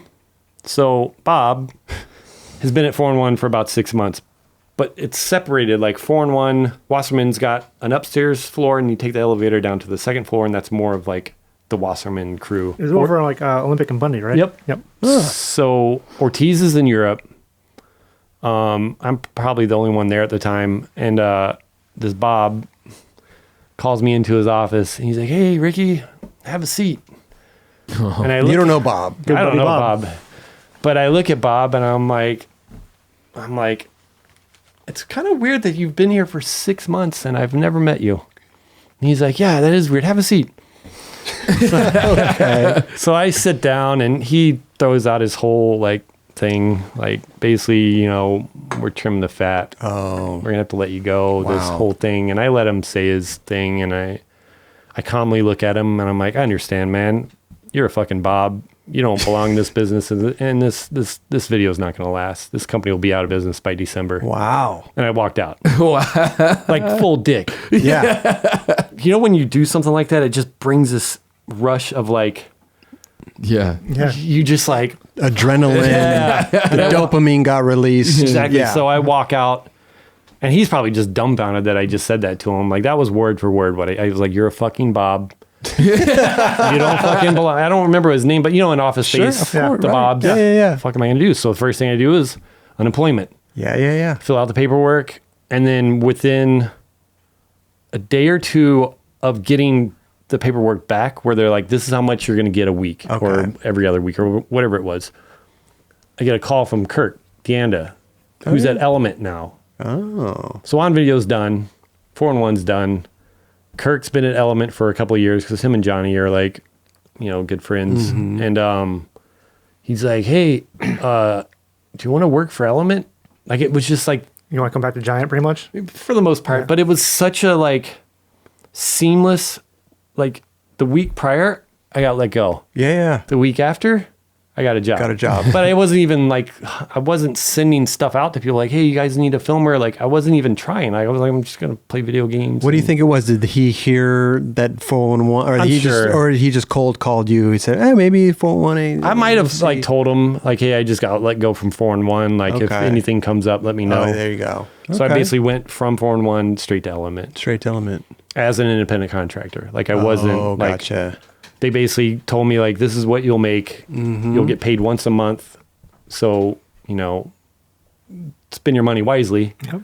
which I've never, like for 8 years, I got a check every 2 weeks, same amount. Taxes taken out. Yeah, exactly. Yep. So this was all kind of new to me. And How long did that last? 3 years. Oh, 3 years. Okay. Like I did the trio video. Well, that's okay. You were So in Elementality, right? okay, so yeah, I forgot about those videos. So at 4-1, they also would hire me to do, like, Oakley approached Ortiz and was like, hey, we want to do a skate video. Oh. Okay, well, I got somebody to do it for you. Gotcha. Ricki, do you want to do an Oakley video? We're going to distribute it. You're basically going to be in charge of, like, doing it. Yeah. So I'm like, okay, yeah, I'm down. So it was like, I met Dave Brzezinski and like yeah. that Kickflip El Toro and like all this stuff happened. And then the Oakley video came out, huge success. Just kidding. Like I don't know how many people saw, but I mean, dude, it's got a great soundtrack. Rolling Stones, Spoon, Wolfmeyer, Okay. Cat Power, The Pixies. Our Like, life. Yeah. Yeah. But it was like, I don't think people watched it because they just Oakley put a Oakley. bad taste in people's mouth, and like it was just like, what do they know about skating? But it was like, dude, they had a fucking gnarly team. It was like Scheckler, Burnquist, Rune, Paczynski, Wasn't Fabrizio on there? Fabrizio had a Yeah. part. Like, yeah, it was. I was stoked on it. Yeah, I mean, yeah. I treat it just like any other video I would do. Sure. Because it's got my name on it, so I want to make sure good. that Absolutely. if you watch it, hopefully you want to go out and skate. Yeah. That was my whole theory with skate videos, because as a kid, when I would watch skate videos, like it would make me want to go out and skate. And Totally. that's what I wanted to do with the videos that I kind of did. I think that's what everybody does. not going to half-ass it because it's Oakley. No, and plus, like I have my peers like Roger Bagley, There you go. Ty Evans. I Right. have all these guys that are going to see this, and I can't like. I don't want them to judge me for making a shitty video. Right. So it's like I try to do my best with everything I do, because I always think, okay, my peers are going to be seeing this. The guys that film, the guys that Yeah, edit are going to be watching this. absolutely. And they're going to be watching it for fuck ups. So I don't want to fuck up. Yeah, for sure. But I did that video through 4-1, the Our Life video, and then Viajeros Locos, the Listen video. That was a good video. So everything was pretty much filmed. I just kind of came in and filmed a couple of like things, just like picked up where, say Rob did a couple of things, or I'd film some 16 or whatever, So they actually Danny had like an idea of how he wanted the video to be, and like Right. they picked out all the music. So I didn't really have to do much of anything other than put the puzzle together. So that was another 4-1 project that I got Right, paid okay. like on the side. So I got my salary, but then they also gave me like a little bonus Sure, for doing for doing it. Like yeah. they made like, Shimmery and them made like a poster and like a plaque under it. Thanks for doing your. Oh, dope. yeah, it was sick. Rad. But you did the Quattro video? Yeah. Okay. that- So so Chad, Tim- That was at the trio. that video originally started off as Sole, SOLE. Oh. Because Element made shoes. Okay. And it was Mike V, Tim, Darrell Stanton, Darrell, yeah. and Levi. Four guys. So when I got hired on at Element, they were like, hey, we want to do a video to promote the shoe brand, because all those guys were head to toe Element. Yeah. Like boards, Everything. everything was Element. Yeah. Yeah. So I started working on that. And Chad and I had a great relationship, obviously, from the New Deal There you days. So go. I was hyped to be filming with him again. And then we worked on that video from March of 2008 until December of 2008. I'm in Memphis visiting my family, and I get a call from Kingman. Uh-oh. He's like, "Hey, I hate to bother you on your vacation or whatever, but we're gonna can the Soul project. Like the video is not gonna happen." I'm all, "Wait, is this happening again?" Why was there a reason for canning it? What did they... I think they were just canning the whole shoe thing. Oh, that's gotcha. right. Okay. We decided to rename the video Trio, and we're gonna release it online, strictly online, Yep. and we're gonna release it like 1 week apart. So like 1 week Chad, 1 week Levi, 1 week. Oh, there you go. Darrell. Okay. And the way that the intros, like, I wanted to do intros for each person's part that kind of match their personality. Like Chad's a new dad, wife, living in a house. Sure. Let's use that as your intro. Like you're cutting the yard, you're doing all these like daddy duties, like whatever. Right. Each individual part released at whatever time. Like Chad's released at 7 a.m. Like the first shot is like him sleeping in his bed. Alarm goes off. It's 7 a.m. So the Gotcha. part released at 7 a.m. Okay. And then Levi, it was the same thing. Like he's asleep, but then, you pan out and he's like in his truck. Oh, okay. But each part released at whatever time was in the beginning of the video, like the intro to their part. So Right. it released like to tie into that. Yeah. That's And I made like little teasers, like it would say like releasing online this date at this time. And it was Okay. like 11:34 for like, I can't remember the exact date Sure. or time, but that was another one of those videos where I had worked really hard on it and they were going to pull the plug, but the parts released and then they brought Apple Yard on board and they're like, "Hey, we want to release it on DVD now, but we want to add Apple Yard to it. Wow. But we're going to change the name." I'm like, "This is the third name. Like, why can't we just have it called Trio with special guests?" Like, or like Something. so they changed it to Quattro, and I'm like, "All right, whatever, man."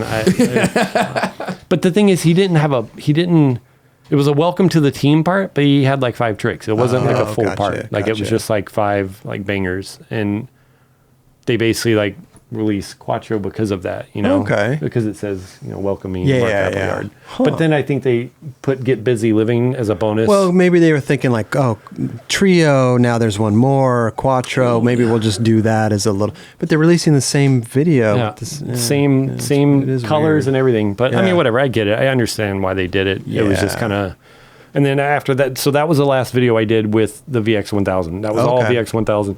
And then I Was started. that hard to do that? Was it hard to switch over? No, I was ready. Yeah. It was hard getting used to the weight of that fucking windshield that Oh, yeah. The fisheye. But I think thing, a tough yeah. part too, though, is like now that you have an HVX, you're the only one that's probably filming with it, and those dudes now well, are which probably was going out cool. with other people as well that don't have that camera. But because I wasn't filming with them anymore. Like I was like, let's do an AM video. Oh, Like Nick, Julian, Boo, like Evan, all these guys. Let's start on a all new project. Future Okay. Nature. Yeah, it was Future Nature, but it was called it'll come to me.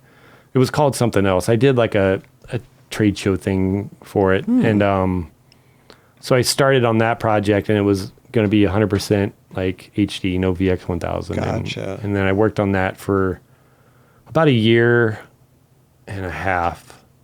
And all I wanted was to be on salary at Element, right. but it wasn't happening. They were on like some sort of like hiring freeze at Billabong or something. So I got an offer at Etnies from Sam McGuire. He's like, "Hey, what's going on with Element? You happy?" I'm like, "Yeah, I am, but I would rather have something that's like salary. Like I like having that constant and having benefits and all this stuff." Of course. I'm getting married in like 2 months. So I Right. want my wife to have insurance, and she's an independent contractor because tattooing. Okay. So I met up with Dustin Aaron at Etnies, talked to him, went back to Element, was like, "Hey, I got this offer. If you guys can match it, it's not about the money. It's more about the stability. Yeah. If you guys can do that, then I'll stay with Element. But if you can't, then I got to go, man. Because I'm getting married and I got to think about my wife. Of course. So, like, we can't, man. We're on a hiring freeze. I'm like, all right, well, I'm out. I got somebody that you guys should hire, Mark Stewart. Okay. Oh, yeah. Like, he was working for Elwood at the time, and like, hard worker, great filmer. So I recommended him, and they brought him on board. I think it was like 6 months later they hired him. Oh, the salary. Salary. Yeah. I was like, really? You're like, you motherfuckers. Yeah. How long did you last over at Etnies? Oh, because Element was like you said 3 years, right? Yeah. You went over to Etnies. How long was that run? It's about 3 years. 3 years? Yeah, I'm like a reoccurring. Yeah. What time period was that? Like, what team was there? Obviously, Scheckler, Jose Rojo, Mikey? Tyler Bledsoe. No, Mikey had just left, I think, right when I came on board. Bledsoe was on Willow. Before Jeff Taylor started working there? After. I think he was at DC. It was 2011. It's around then. Was that when they did the thing at the Trans World thing where they dressed like those, like the 90s? Yeah. that was amazing. Yeah, that was sick. sick. That was all Manzuri. Did you film? Oh, that was Manzuri doing that? Yeah. I think that might have been before my time. That was right before I got hired on. The first thing I worked on with Etnies was this aimless video that Manzuri had, like this concept of like shot on red, and he basically had this like 360 camera. It was like a GoPro rig that Yeah. was insane. Like his mind is the way, I don't know how he's just fucking so rad. He's amazing. for sure. He comes up with some crazy shit. He's great. From Element to Etnies, and then was there for like 3 years, and I got another offer from Kingman. It was at Stance. Okay. Oh, yeah. It was around that same time. I was in Arizona on a Red Bull shoot, and I was talking to, it was like Zared, Scheckler, Tori, and was it DeCenzo? DeCenzo, yeah. And it was like a Red Bull shoot, and It's around the same time you hit your head? this is the time I hit my head. Uh-oh. What you hit your head the bombing a hill? Yeah, Bombing Hill.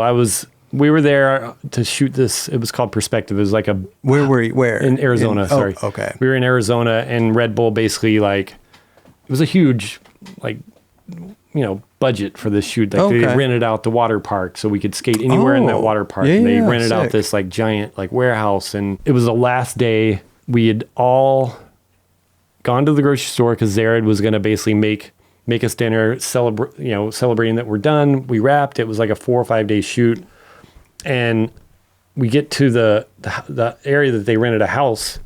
It's a super nice neighborhood, but there was like a hill that you could go down. But everyone's like, "Oh, pull over. We want to take pictures of the sunset." So everybody pulls over. And then those guys are like, "We're just going to skate to the house." And then I go to get back in the van, and Kevin's like, "Dude, just like bomb the hill." I'm like, "Fuck yeah!" And I'm on my filming board, Oh no. and I couldn't remember who was behind me, but I didn't want to put my foot down because I didn't want to look like a bitch.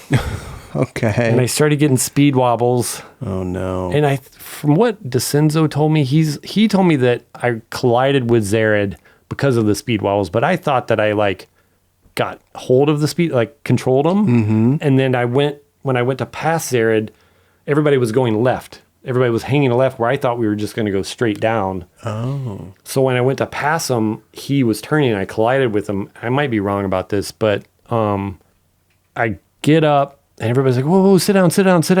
And they're all, "Dude, you got to relax." I'm like, "I'm fine. Everything's all right." And they're all, no, you're fucked up. I'm like, "Dude, we're in Arizona.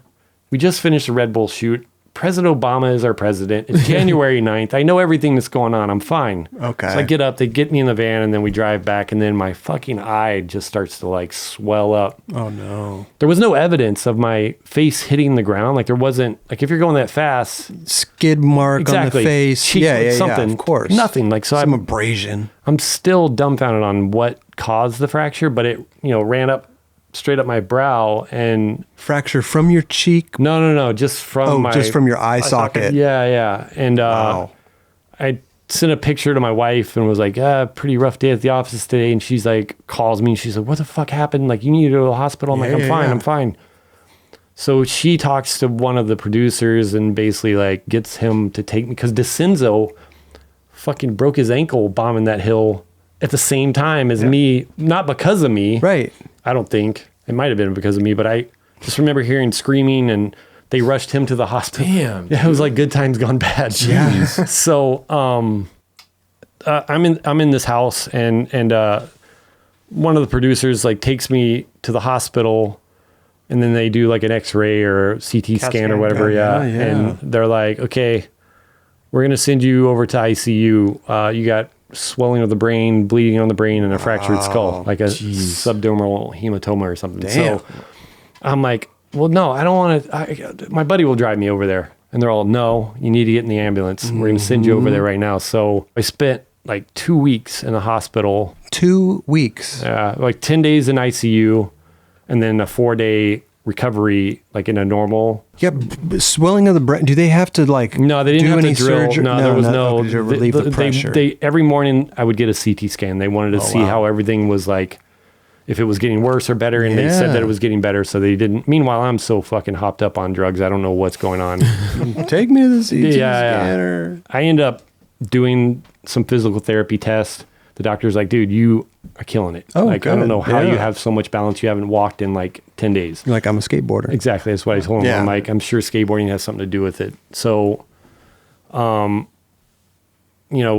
all that being said, like someone else I can't really thank enough is like Sheckler and the Sheckler Foundation, because once all this happened, they had some Keep on Pushing t-shirts made and sold them and raised a bunch of money. And like, I mean, between them and my friend Ryan, he made, From Bareback. yeah, he made the Keep on Pushing boards. Yeah. Oh, there you go. So that's actually, that's one of them. I just held on to it. Like he only made 50 of them and he sold like, I think 10 at $50, which is $500. It's great. People came together in which, like I said, I cannot thank Sheckler and his family for what they did, because my insurance covered a lot, but there was still a lot to like. 2 weeks in the hospital, CT scans every day. It's a lot of money. It was a lot of money. So you recovered fine from the brain, the skull fracture. I don't have a sense of smell from it. No sense of smell. No, lost my sense of smell. Roger's been passing gas all. You can't smell anything.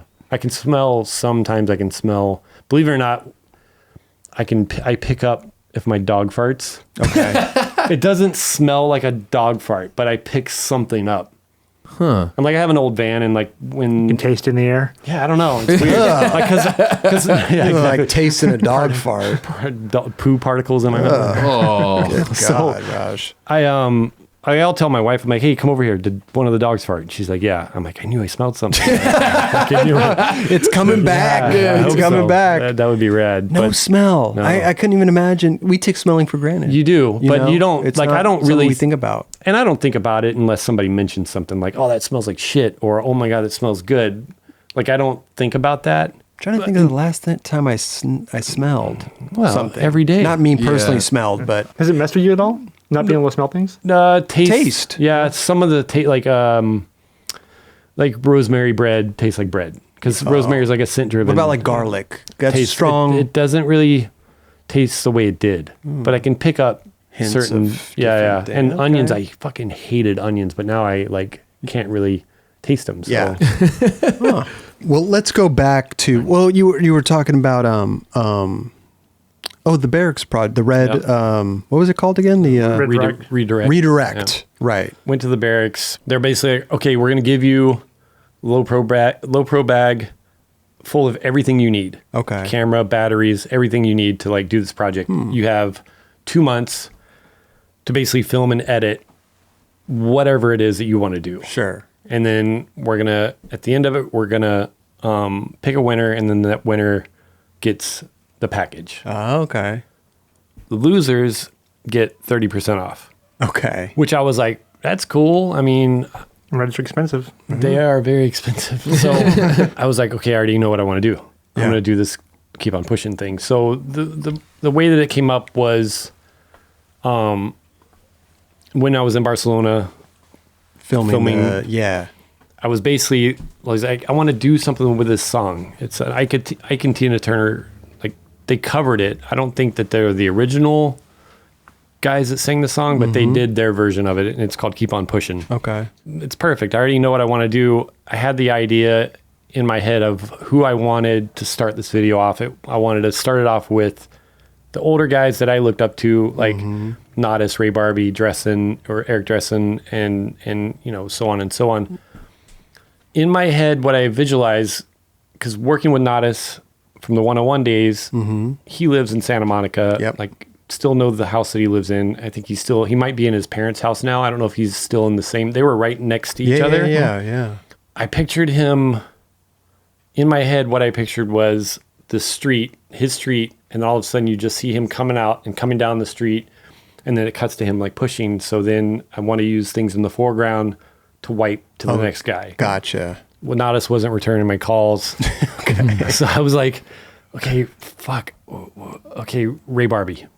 Another one of my like childhood heroes, you know? Sure. So I hit up Ray. He lives in Long Beach. I'm like, hey, I got this idea. I'm doing this thing with the barracks and Red Camera. I'd love for you to be a part of it. That was basically what I told everybody. Okay. I'm like, I don't really need you doing any sort of tricks. Just pushing. It's more about the pushing, like, because everybody has a different style. Totally. And that's the first thing you learn how to do on a skateboard. And no matter how old you are, you can always do it. Yeah. Like, there's no excuse for you. Like, if you're a skateboarder, you can push. Yeah. That's just the way it is. And the other thing I was thinking was like, it doesn't matter where you are in the country. If you hear the sound of a skateboard, You know it. if you're a skater, you're going to turn around. You know, it could be Roger coming Right. back with some Stellas, or it could be like Nodis. Right. Yeah. You never You know. that was the whole concept with it. And I had like a vision in my head of who I wanted to be in this. Mm-hmm. And it was Nodis, Ray, Eric Dressen, Markovich, Pat Duffy, like all these guys that I looked up to as a kid, Yeah. and slowly worked my way into the younger generation of like your Julian, Colin Provost. Oh, yeah. And then the way I wanted it to end was my neighbor who lived down the street, his son was probably like 4 or 5 at the time, this guy Brad. I wanted the last person, which was Julian, just kickflip off of a curb. And then what I was going to do was basically, as Julian leaves the frame, this guy Brad was going to be teaching his son how to stand up okay. and push Yeah. and skate. Like, I like it. and then the end of the credits was gonna, which I wish I would have done it differently now, thinking back, because it's been 5 years or so since that came out. I put pushing for X amount of years, like Okay. so, like Nodis pushing for 20 something, whatever year that How he long have you started. skated for? Yeah. Exactly, where I should have said pushing since 19 whatever. Gotcha. Right. Because each year it could, you know, Yeah. Provost had been skating for 20 something years, but now he's been skating for 5 more years. People go back and look. Yeah. Yeah. And then another thing, Ian Mackay from Minor Threat had a speech at the Library of Congress in DC. It was like an hour and a half long or something like that, but it's on YouTube. Okay. And he mentioned something about skateboarding, how when he was younger, he kind of got into a lot of different things, and skateboarding was one of them. And he's like, you know, skateboarding is not a sport. It's Yeah. So I reached out to Atiba and was like, hey, I know that you probably know Ian Mackay. Is there any way you have his email? And he was like, yeah, try this one. So I sent him an email saying, I'd love to, like, if I could use this part of your voice, like, I just want to get your permission, you know? Right. And all day I was like checking my phone. Yeah. I was like, is he going to email me back? Where's like, the is he- reply? yeah. And then like I was walking my dogs, and I remember like checking my phone and seeing an email, and it said, you know, from Ian Mackay. And I'm like, and I read it, and he's like, of course, you got, you know, because I mentioned names like Nodis and guys that he probably know. Oh, yeah. Sure. I'm like, yeah, it's going to have like Eric Dressen and Nodis and Solomon God, and like, Yeah. these guys are going to be in it. And it's basically you're kind of introducing the video. So everything about that project from start to finish has something to do with my youth. Like Right. with me listening to Minor Threat, you know, and me looking up to Nodis and Ray Barbie and all these guys.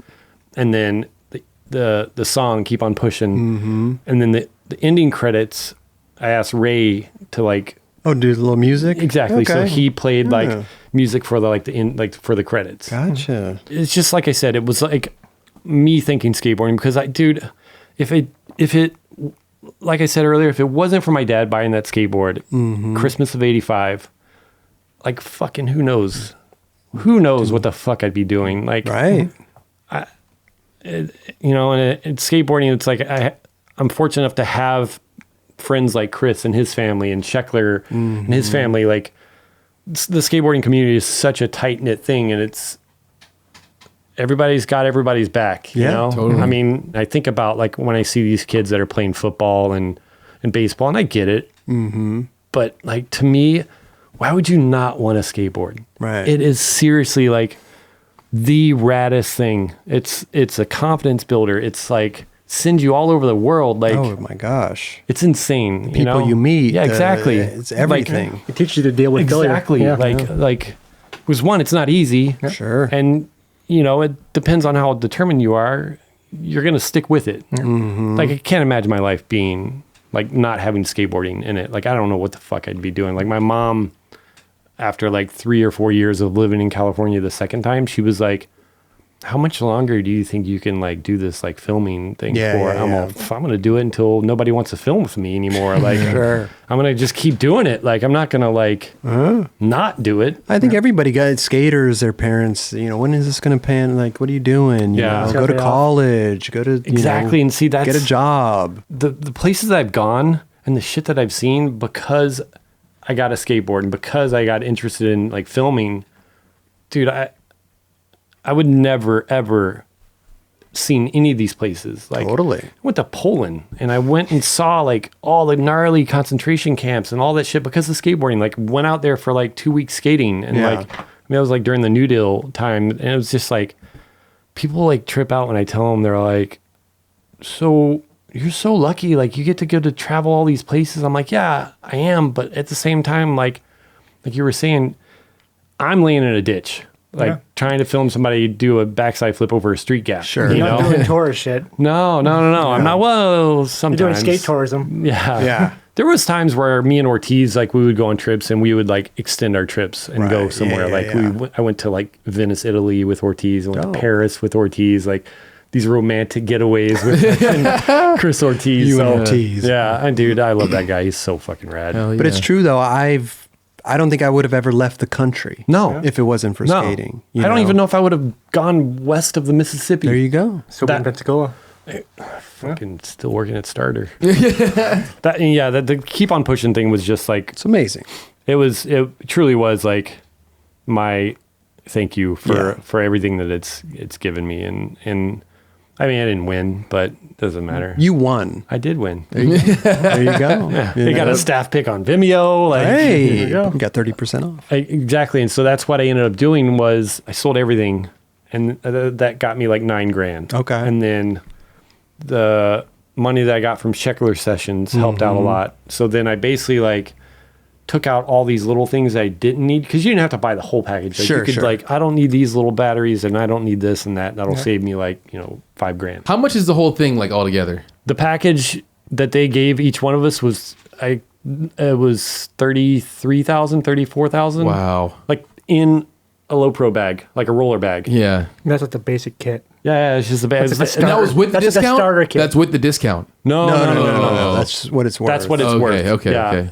And they I had a funny feeling. I was like, why are they doing this? But that was when they want everyone to shoot on red. And, and it worked. they did, but at the same time they wanted to start to like get rid of the Epic because the Dragon was coming out. I might be wrong about this, but I know that shortly after that the Dragon came out and then the Epic became like a paperweight. Well, they're just known for fucking bringing new Yeah. cameras. Like people That's just buy a red camera and it's like they come out with a technology. new one like the next day and you're like, fuck. Right.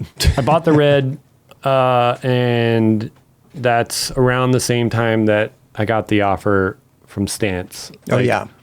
So I was at Etnies and I was, stoked at Etnies. Those guys treated me so well, and I met up with Kingman, and we talked. You're like, this is a sock company. Exactly. Yeah. So that was the one thing that kind We're of the biggest sock company now. I know, but still, I'm just saying. Well, you it go from wasn't. shoes and skating. It No, wasn't. it wasn't It wasn't as big back then, No. and then it got fucking huge. yeah, it skyrocketed in a really short period of time. Yeah. Thanks, NBA. Yeah, MLB, NBA, Yeah. PGA, like so many Yep. people involved. So I met with Kingman and I was like, dude, I don't, maybe, I don't know. I got to think about this, like, because I loved it at Etnies. Like I got Yeah. along with all the guys and like they were really open to me kind of doing freelance work and I didn't have to go in the office. I worked from home. There you go. And I thought about it, talked to Vicky about it, and then met back up with Kingman. I'm like, dude, so let me get this straight. How much video content do you need for socks? Right. Like, I don't understand. Like, what? You already got a video with this guy, Mark Schwanier. Okay. I'm like, you got Mark. Why do you need somebody else? Like, I don't, like, am I going to come on board and then like 6 months later? That's my biggest fear. Since I got let go from 4-1. Getting someone else fired. Dude, my biggest fear is always being let go. Like, if I start a new job, I'm like, well, this is like... How long was this going to Exactly. last? And it's I basically was like, you know what? I think I really do want to start to film other things. Like, I've been filming skating since basically 1990. yeah. And now it's 2013. Okay. So I'm like, in Stance at the time, they were really starting to like take off. You know, they were getting involved with the NBA and the MLB, and you know, everybody wears socks. Yeah. And they have a lot of like big name people wearing their socks. So it's not just skateboarding. So I'm like, you know what? I can still film skating with, because they have a great team like Andrew Reynolds and Boo and Julian and Nick and, you know, whoever else, Nija.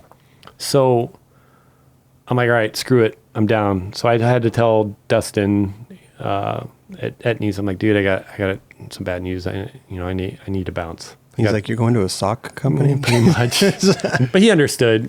I just feel like I had done so much in skating, and I basically had got to travel the world and met all of the guys that I looked up to as a kid, right? And got to film with them and travel with them and become friends with them. And I just wanted to branch out and do other things. So I went on board, and they basically were like, we want to send you to Detroit to film with Andre Drummond.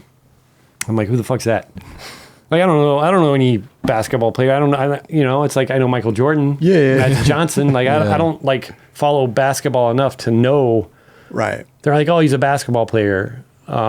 He plays for the Pistons. I'm like, okay, what am I filming?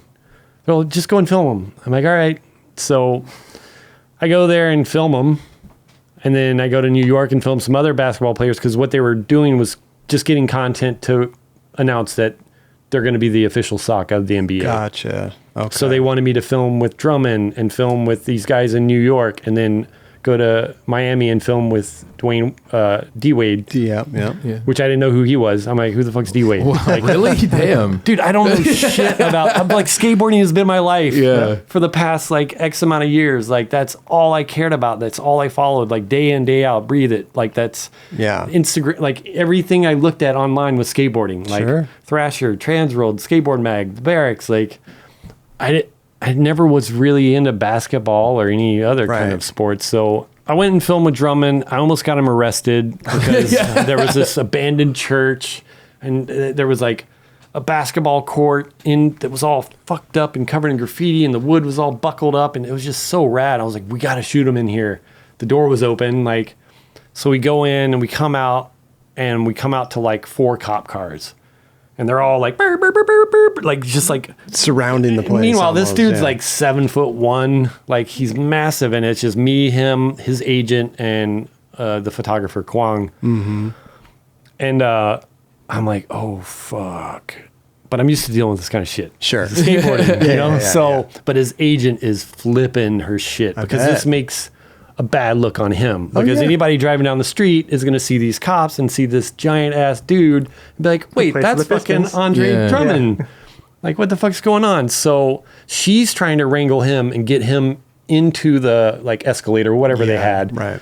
And she's like talking to the cops, like, can we just get him in the car? Like, we'll deal with this, but get him in the car. And they're all, nope, he's got to stay out here. Let me see your ID. It was like one of those like just dick cops that. So 2 more cops showed up, and this other cop showed up, and he was like an older cop, and he was like really cool, shakes Andre Drummond's hand, goes up to the other police officer, and he's like, just go into your car. And I tell the cops, I'm like, look, this was my idea. I take 100% blame for this. Like, if anything needs to happen, let it happen to me, because I'm the one that wanted to shoot inside this church. Right.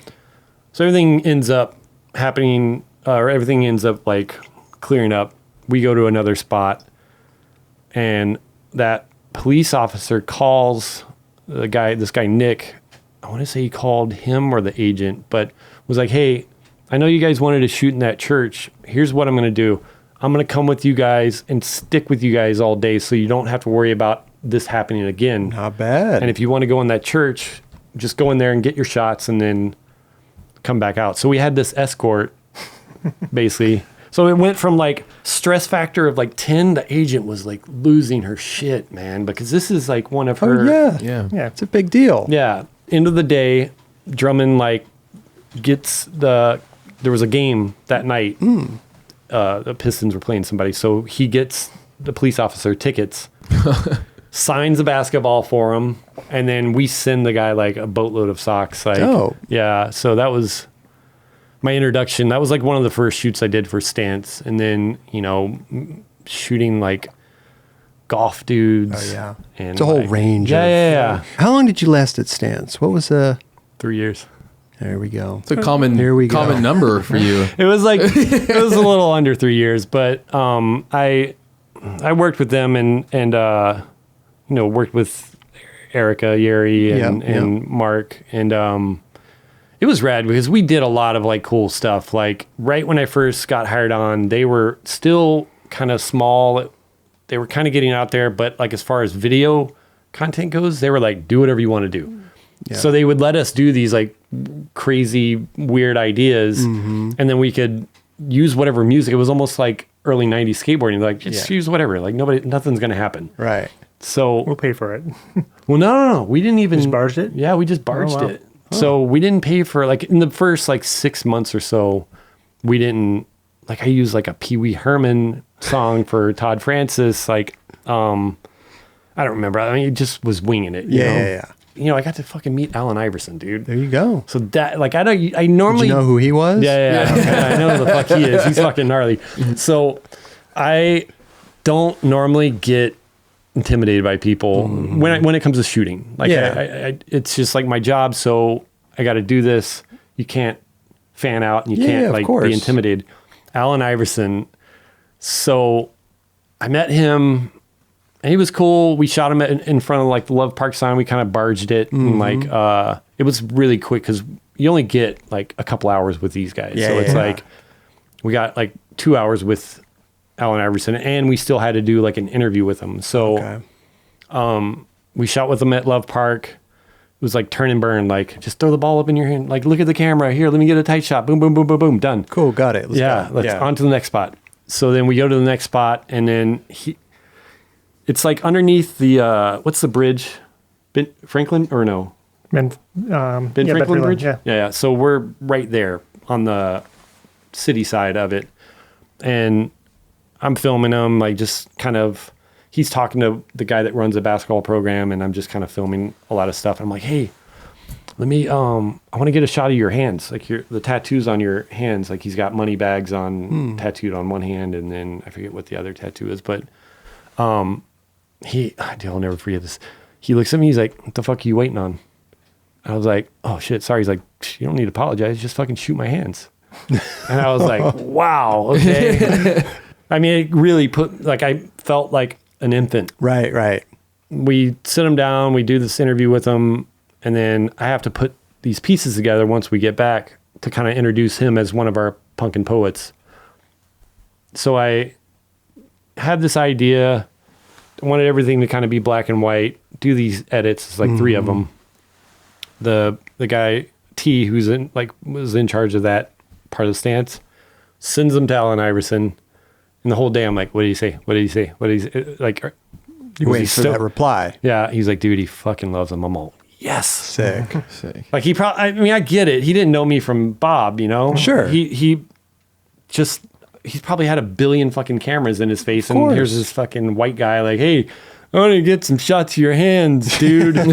Right. So around the time that I was almost reaching my 3-year mark at Stance, I get a call from my buddy Ryan Marcus, who works at Fox Racing, not the Fox Television, not the the motocross. Yeah. So gotcha. I didn't really know much about motocross. I don't know anything about motocross. So the only thing that I knew I knew 3 guys, and that was from Stance. Like this guy, Mikey Ringel, he basically was in charge of the motocross department. Okay. I mean, they fucking had like, I'm sure. everything. Because I'm like you sure, said, everybody yeah. where you got your celebrities like Willow Smith and go. Yeah. Rihanna, and then you got Nick Garcia, and then you got some snowboard. It's just every kind of personality. And I was driving to work one day, and he was like, "Hey, what's up with Stance?" I'm all, fucking rad, man. Like, I can't complain, you know? It's like, it's a cool job. I'm getting to film a lot of rad stuff. Yeah. He's like, well, remember when we worked at 4-in-1 together? We've always talked about working together again. Like, because, you know, he left 4-in-1, went to DVS, worked with Colin Kennedy over there for years. And then he ended up at Fox. And I just, you know, did the 3 years at Element, 3 years at Etnies. Yeah. 3 years. 3 years at Stance. So I'm like, I don't know, let's meet up. Like, I'm down. So it was him and this guy, Cassidy Tillemans. They basically were the video department at Fox.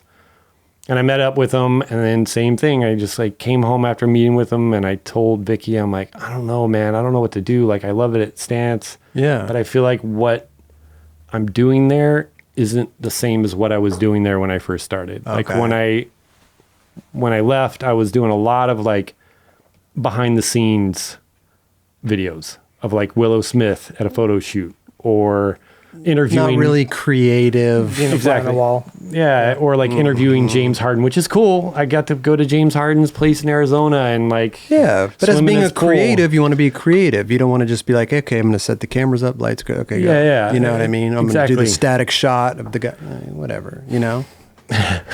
So, it's hard to do a lot of really cool shit and have the freedom to do that. To like, and I understand, like Stance got really big and they got really big fast, and they are more in the public eye, and they can't do those type of things anymore because people might not take too kindly to certain things, you know? So they have to kind of watch what they do. Yeah. And their YouTube followers there wasn't that many. Most of the videos didn't get over 20,000 views. Like it wasn't like, some of them wouldn't even get 5,000 views. Oh, wow. I don't know. I after talking to him, and he was telling me, he's like, dude, we just want to make a lot of rad shit. And he's like, we've always talked about working together again. This is your fucking chance. I'm all, I don't know, dude, let me think about it. So, I, talked to Vicky about it, and she's like, you had the same situation with Stance. And how did that turn out? Like when you left Etnies, you weren't sure about that. Yeah. But you did it, and everything worked out fine. She's like, just do it. What do you got to lose? I'm like, a lot. Like, well, you got Ryan there, so you know that you'll be happy with him there. Yeah. Sometimes I wonder if he regrets hiring me, though. We've gotten into it a few times. Oh, shit. I've had a couple of there's that word again, Bedenbaugh meltdowns. Oh. So how was that transition though, going from Stance to? So at Stance, Mikey Ringel was in charge of the motocross. We made socks for motocross guys. He introduced me to Ken Roxon, who's like one of the best dudes. Oh, okay. Chad Reed, and then Jason Anderson. They're all like in their 20s. Oh, wow. Right? Yeah. Like they're all pretty young, and they wanted to do a video. Mm-hmm. I've never filmed motocross. I don't even know what the fucking name of any of these tricks are. Like I can't tell this person like, hey, can you do that thing that you did where you do this? And Do that tail whip again or what? I don't know. I basically did something for Stance, and that introduced me to those 3 guys. Mm-hmm. So then when I decided to leave Stance, I told the owners, hey, I can't thank you guys enough, like the standard exit kind of thank you thing.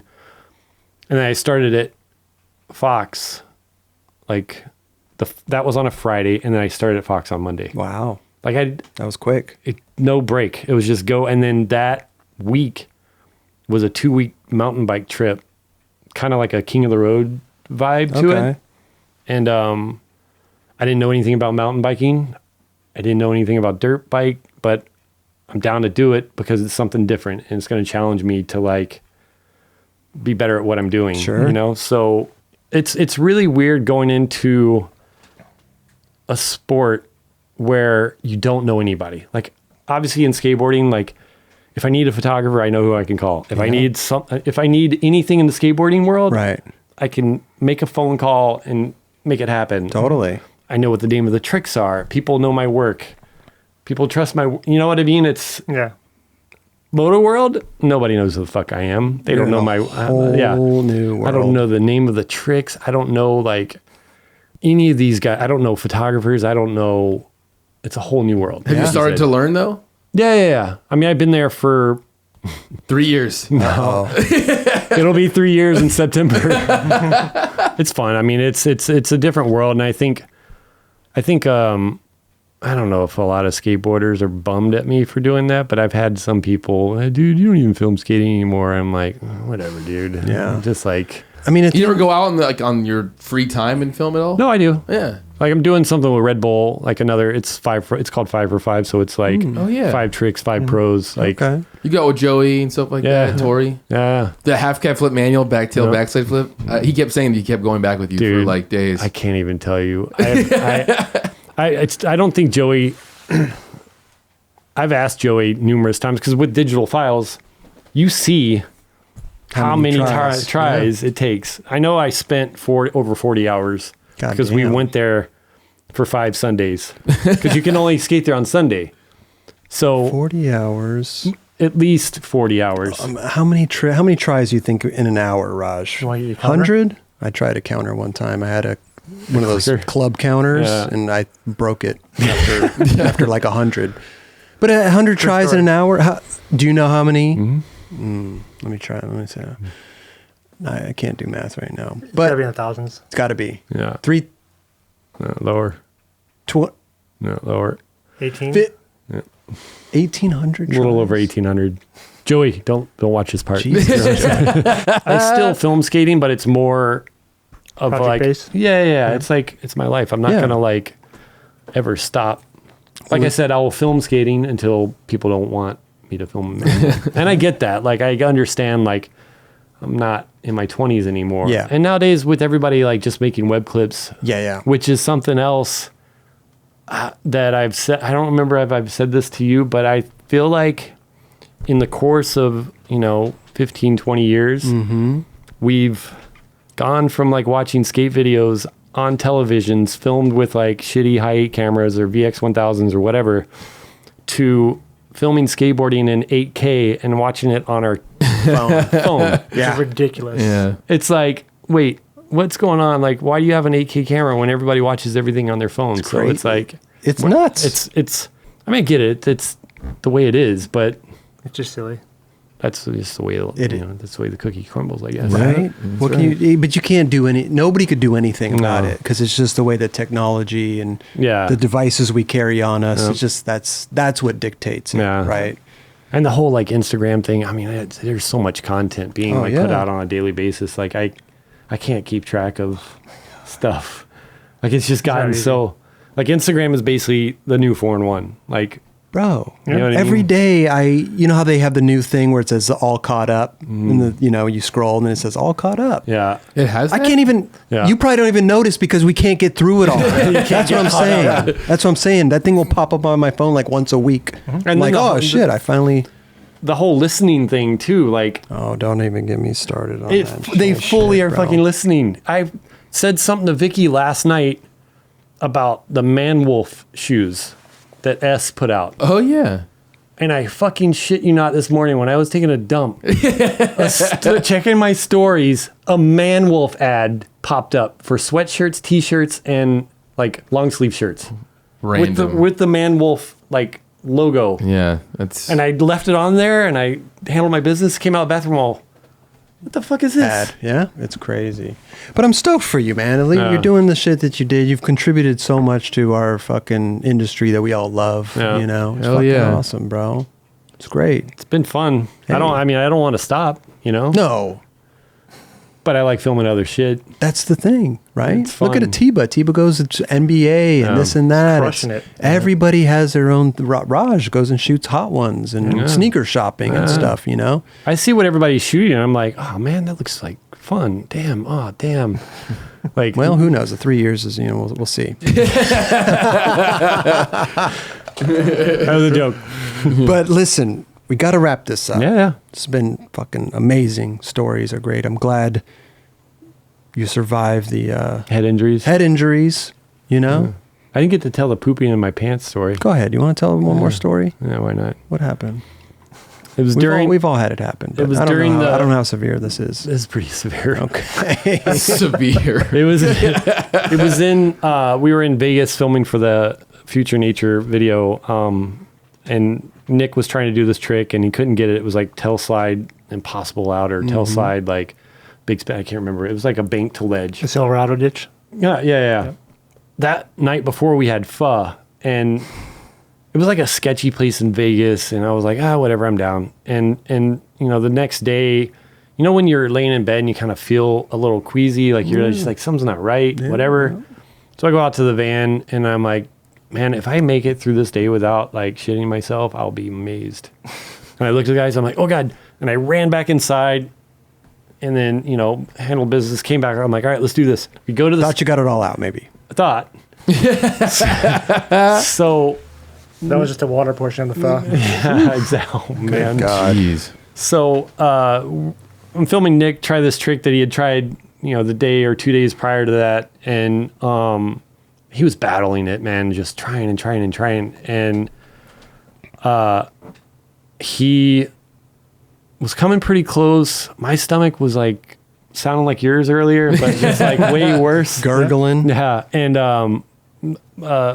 Oliver's like, behind me taking photos. I'm basically like sitting on concrete. It's like summertime, no shade. I put like something over my head and my stomach is just like, blah, blah, blah, blah, blah, blah. I'm like, oh, fuck. It's like, feels like, like it's just turning. knots. Yeah.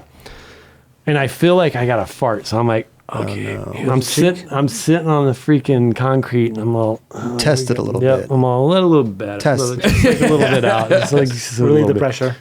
Like just a little bit. And Bark. yeah, it shit my pants. It wasn't a fart. It was shit. So I like full diarrhea, like diarrhea. Because sometimes you can't close that dam. Well, it was a short diarrhea. Okay. So The bubble guts with the diarrhea, that dam is open. on concrete in Vegas during the summertime. So In the heat. So I look at Oliver and I'm all like Nick's going back to try the tree again. I turned to Oliver and I'm all, I just shit my pants. He's all, what? I don't know, I just shit my pants. But I'm not gonna I don't want to say anything. I don't want to fuck up because Yeah, he's in the groove right there. yeah, dude. And he was coming close and he like battled it 2 days prior and he was having meltdowns and I didn't want me saying, hey, dude, I shit my pants. I shit my pants. I gotta go. I just give me some Right. time. Let me Clean figure up. this out. Yeah. Fine. So I just was like, fuck it, I'm going to deal with it. I'm going to sit in it. Like, I'm just going to deal with this. Like, he's coming too close. So he makes it. And I'm all, yes. And I, obviously Skater wants to see the footage, HVX days. So I show him, I pull up the clip and he's like, fuck yeah, I like the way you film. I'm like, cool, man. I shit my pants like 30 minutes ago and I'd just been sitting in it. And he's like, what? I'm like, dude, I told you my stomach was fucked up. I just shit my pants like 30 minutes ago. And I get up and I just, at that spot, at the end of it, there's like the road. So you can go kind of under the overpass. Gotcha. But it's low. Yeah. Like it's really low. It's like, So you probably the height of that, right? Yeah, like 4 feet or I have something. to crawl yeah. under it basically. Okay. So I go under there and, take off my underwear, take my socks off, wipe my ass with my socks, and then fucking put my pants back on. Oh, so it didn't seep through to the pants. It could have. I don't know. I That's didn't the only thing you had to work I with. feel like it though. had to. It had to have because I'm sitting in it gotta like It's all hot. it's and all shit. hot. So I basically I'm Run like, down your leg. Oh, dude. yeah. So I'm like, hey man, I'm done. Like, take me back to the gotta go, hotel. yeah. Like I Right. can't. Actually, no, this wasn't. I was filming for Future Nature, or no, I was working for Etnies, but the stuff that Nick was filming for was for Future. Like he was going to give us like whatever, but because he rode for Etnies at the same time. So they take me back to the hotel, and then they go on skating. Dude, in that 4 hour span from the time I got to the hotel to the time I went to bed, at least 12 times. Wow. I'd get up, go to the bathroom, come back to my bed. Right. Oh God, my stomach. Back to the bathroom. Back to the bed. God, that's horrible. Yeah. That's a worst feeling ever. Well, yeah. Like, All that wiping. grown ass man. That wiping, it starts getting sensitive, and then you dread the wiping. You're like, oh, this is gonna fucking Wet hurt, wipes, bro. man. Yeah, wet wipes is where it's at, but I didn't know that. I just do regular toilet I paper. don't do wet wipe it. Yeah. Wet wipes. Sometimes, usually in the morning, I jump in the shower. You know what I mean? Clean everything Yeah. off. You know. Shit in shower. Listen, bro. Saving the planet. Kelly, will you go grab? Yeah. What we size? have new. I have gifts. Well, you do. I brought gifts. What size T-shirt are you? A large. Large. Large. Wait, what new stuff? The new toilet paper that we just came out with. It's fucking phenomenal. Dude, It's new 2-ply. large toilet paper. It's 2-ply. Oh, nice. No. Go. But what do you? You got- brought us some Well, gifts. Thank you, Kelly, bro. so we just met. Yes. I know this guy and I know him, but this is the first time meeting you. I didn't really know what to get you. Which is phenomenal. I have because a couple of things. I'll go with Kelly first. 'Cause, save the best I'll for go- last. Save Yeah, the best for last. Exactly. Yeah. You know. so Go ahead. Oh, what? Man wolves. yeah, so this is why that conversation came up, because I was like, what can I bring those guys? I'm like, I got these shoes. I haven't, like, I know he's down for S. Yeah, I've had dude. these shoes in my closet for like, I don't know, since this came out. Yeah. They probably won't even fit you. I don't know. That's cool. I'll definitely throw them up. Thank you. That is. Thank Don't you worry. so much. He'll talk about him later on his Instagram live. Oh yeah. They're the Man Wolf S that. Tune in. Make sure to tune in. Yeah. Watch those things, How man. dusty Fun. the boxes. Thank you so What much. size are you? 9. Yep, these are 11 and a half. Yeah. That's There you perfect. go. Those won't fit, so those are useless. go. No, it's great. I don't know if you have a pair of those, but you know. I don't. So that's great. Thank you so There you much. go, Kelly. Did you ever get one of these? I never got one of those. There you go, Raj. Look at that. What is that? Quattro. I made these. I With took. Professor Smith, right? Yeah. So what I did was during the filming of Trio and Quattro, I kept some of the guys' boards that they skated. So this is a Tim board, Looks like a 775 to me. and I made like little DVD holders. That's amazing. That's really cool. So sick. Yeah. You made them for special for people? Yeah. You So weren't selling them like that. I think there was 50 of them made, Oh, there and I you took go. my filming board and I cut it into 4 sections and did like. Dope. And there, So rad. typically there's a thing on the back that says like, this is the board that Chad skated. Oh. This is video 17 that. of 50. Pretty awesome. Thank Wow. you. So yeah. Look at that, huh? And then, do you have this? Oh my gosh. Whoa, blind video days? On DVD. On DVD? I think. Wait, let me check. Go ahead. There might be a Is it- porno in there or something. Okay, make sure. I would have taken the porno too. Wow, look at that. Is this now how I don't know Did how they I got that. I don't know. I don't. somebody put I it know. on I the- know that we had the They master. reissued them. Oh, they did reissue on DVD? did? Yeah, Dwindle put those out, I think. Oh, but that's like that video is fucking one of my favorites, dude. Like, Did you know this was the first video I ever saw? well, then that makes even. Look at that. I There you meant, go. That's what. That's you, why I bro. gave you And your that. first board was Jason Lee, too, right? Huh? That's First board was awesome. Jason Lee as well. First board was a Jason Lee Yeah. Support America blind board, and then the first video I ever saw, Video Days. There you go. Boom. Thank you, bro. Now you can watch that in a DVD player that you don't have. Yeah, His laptop might want it. that's true. No, You can just I don't have digitize that. it and put it on your iPhone. There you go. There you go.